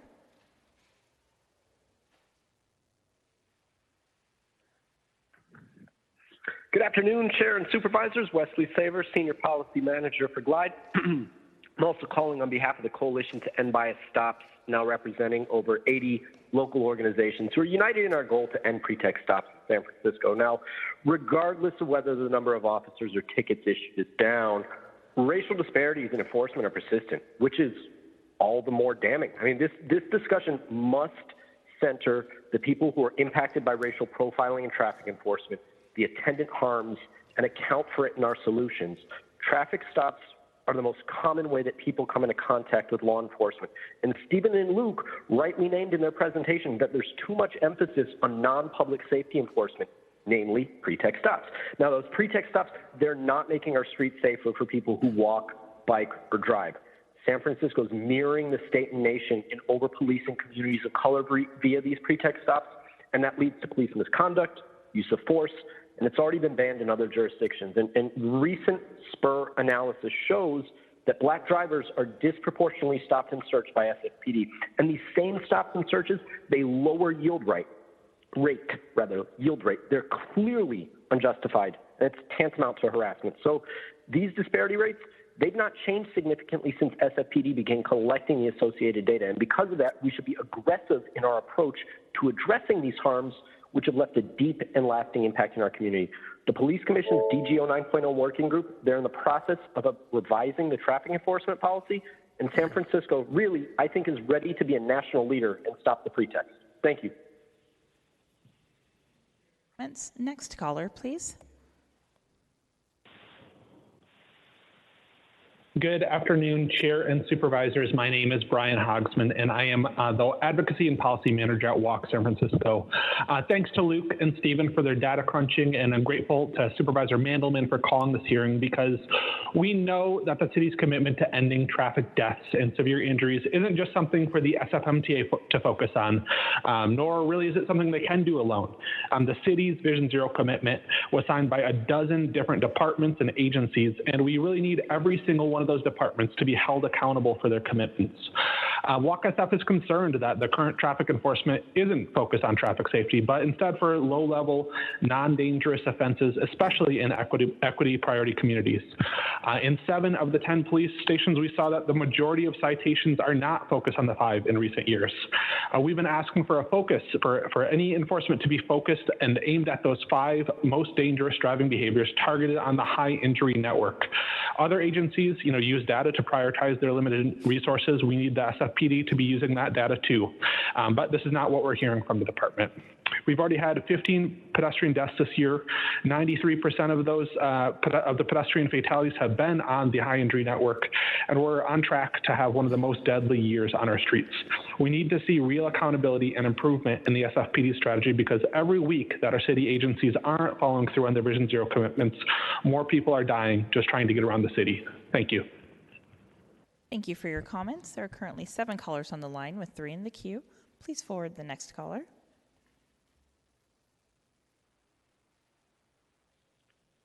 So, supervisors, I've been listening to this long, drab meeting.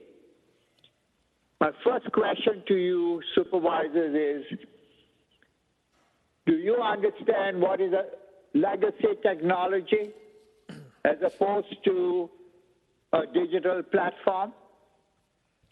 We are in the year 2022, and we are still so old-fashioned. Do you really understand with your Vision Zero policy, having so many deaths, that you're responsible to the constituents of the city and county of San Francisco? You all should limit your questioning to 3 minutes, or let's give you 2 more minutes, 5 minutes.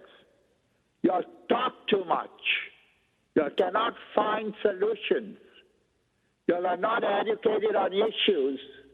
You all can't do a needs assessment. You all are really putting it in very clear terms in the 18th century. Thank you very much. Thank you for your comments, Mr. Francisco. Please forward the next caller, please.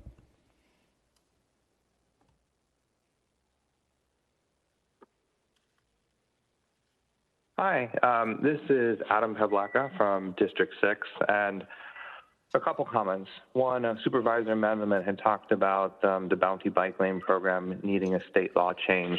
While that may be true, what we don't need a state law change for is actually enforcing no parking in the bike lane. That's existing state law that applies to the city, and the only reason it is not enforced is because SFMTA leadership has chosen not to enforce it, and the Board of Supervisors has chosen not to make any laws to require the SFMTA to enforce it. If you call in about a car blocking a bike lane, SFMTA will refuse to send an officer out. That's just standard policy, which is quite frustrating. As far as coverage is concerned, I'd love to know about coverage, because here in Soma we have none of it. Since the Central Subway went in, delivery trucks will sometimes park on the sidewalk. Last week, there was a call in to 311 about a full-on truck blocking the sidewalk on 4th Street for 45 minutes, forcing pedestrians and anyone else into the street to get around it. If you can't respond in 45 minutes, for something like that, what's going on? The 2nd Street entrances to the freeway are constantly filled with illegal turns, traffic backups, blocking the box, whatever, you name it. Again, forcing people into the street, bicyclists dodging cars because they're making illegal turns. And, there's no enforcement. There's no looking around it. Cars behave like they have no rules because SFMTA, SFPD, and the Board of Supervisors have deliberately chosen not to enforce the existing rules. I think that's something that needs to be understood if we want to get to Vision Zero. Your time has lapsed. Thank you for the comments. All right, thank you. Please forward the next caller. Good afternoon, Supervisors. It's been a long meeting, and I appreciate your continued commitment to public service. First, I want to say that if you really want to be strong on the Board of Supervisors, you should listen to what Mayor, I'll say it again, Mayor Cafford Stephanie said, because that little speech is all that really is needed. We need to support our law enforcement, and we need to support our strong super mayor, the strong mayor who kicked the NRA out of San Francisco.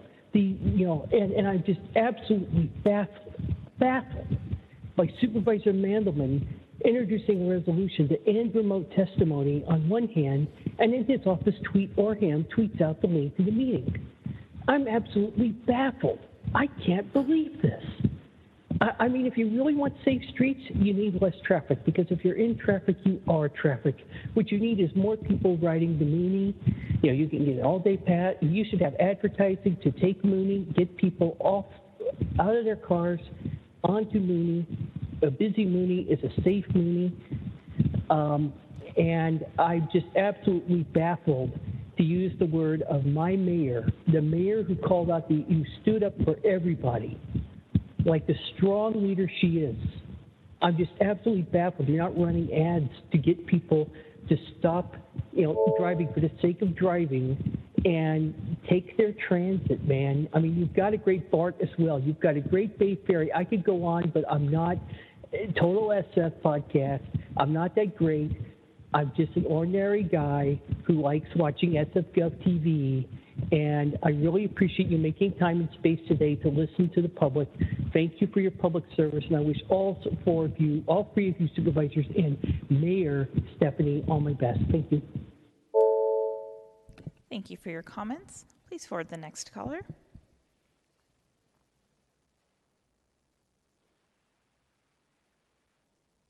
Hi, my name is Lisa Church. I'm a D3 resident.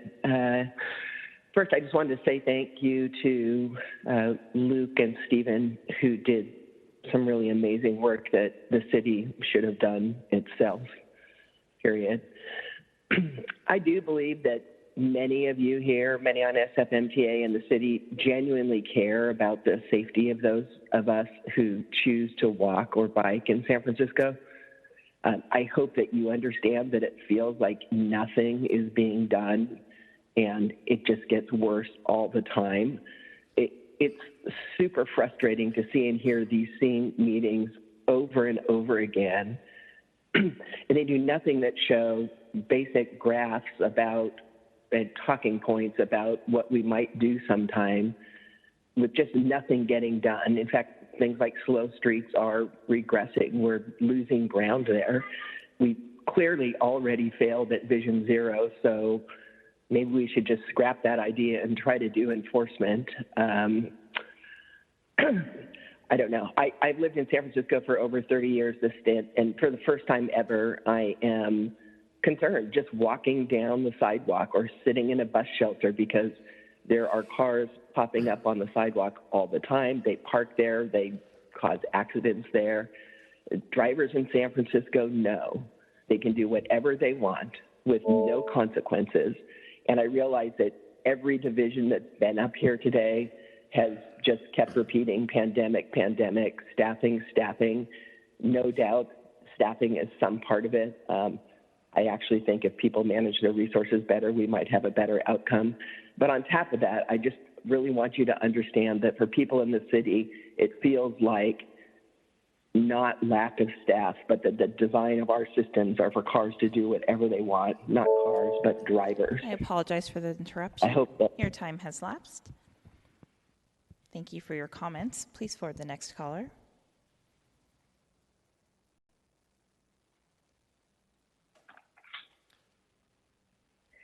Hi there.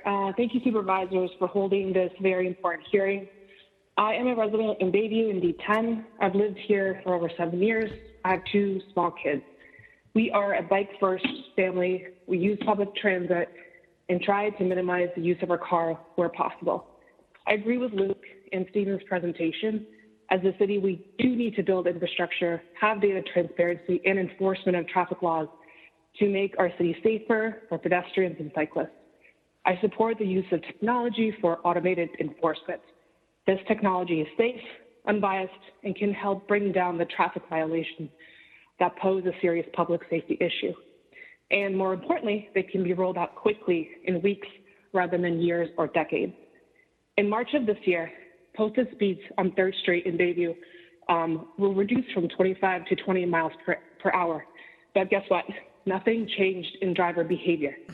The cars along 3rd Street continue to surpass the speed limit, most double or more. So in addition to that, there's also double parking, and that design or lack of design enforcement invites all of that behavior. On February 10th of this year, there was a hit and run on 3rd and Fairfax. A cyclist was injured, and that took her to the ICU at SF General. The lack of safe traffic infrastructure has real consequences. That traffic incident happened in February. It is now October. In the 8 months, nothing along 3rd Street from a design or enforcement point of view has changed. It is truly sad as a resident to write letters to representatives and see no improvement. As a pedestrian, cyclist, transit rider, and yes, even a driver, I want better design and enforcement for our traffic laws for everyone's safety. I implore our agencies to work together and do so urgently on this very important issue. Thank you very much. Thank you for your comments. There are 4 callers on the line with 1 in the queue. Please forward the next caller.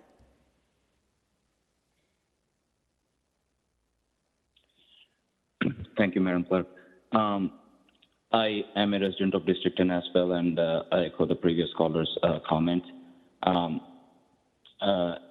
Imagine that if in the first world neighborhoods of the city, if the problems are this worse, I'm learning, listening to this, imagine how it's in D10, whether it's bike lanes, walking, sidewalks, traffic enforcement, speed enforcement, or double parking. 3rd Street is one of the dangerous streets out there. And this whole thing about, reducing the speeds is not even, it's so funny that it doesn't make any sense. And we have heard nothing new from the agencies here that we haven't heard before. It's all the same excuses. And to kind of blame things on COVID is disingenuous because the enforcement has been dropping for the last decade. And lastly, you scratched each other's backs for the last three hours. The least you can do is let a homeless person speak. Thank you. Thank you for your comments. There are no other speakers to this item. Great. Public comment is closed. As Supervisor Mandelman, do you have any closing remarks? Yeah. Thank you, Chair Marr. I want to again thank Luke Bornheimer and Stephen Brach for sort of prompting this conversation, or prompting the renewal of this conversation. I want to thank Commander Walsh and our folks from the MTA for participating today. I have a long to-do list coming out of this hearing, and I hope the departments do as well. And so my request would be that we actually continue, that the members of the committee continue this to call the chair rather than having it filed. Thank you. Thank you, Supervisor Mandelman, for calling this really important hearing, and I'll move that we continue this item to the call of the chair. Madam Clerk. Thank you. Vice Chair Stephanie. Stephanie, aye. Member Melgar. Aye. Melgar, aye. Chair Mar. Aye. Mar, aye. There are 3 ayes. Great. So this will be continued. Colleagues, so we have a special order item, an important hearing that was scheduled at 4 p.m. today on sexual assault and sexual harassment in SFUSD schools. Thank you, Supervisor Malgar, for calling for that important hearing. We're gonna recess until 4 p.m. and then I just also wanted to note that we're gonna continue that hearing, so we could schedule it, actually continue it to October 27th. So we'll be better prepared to have everyone ready to be at the hearing then. So we're going to recess right now. Thank you.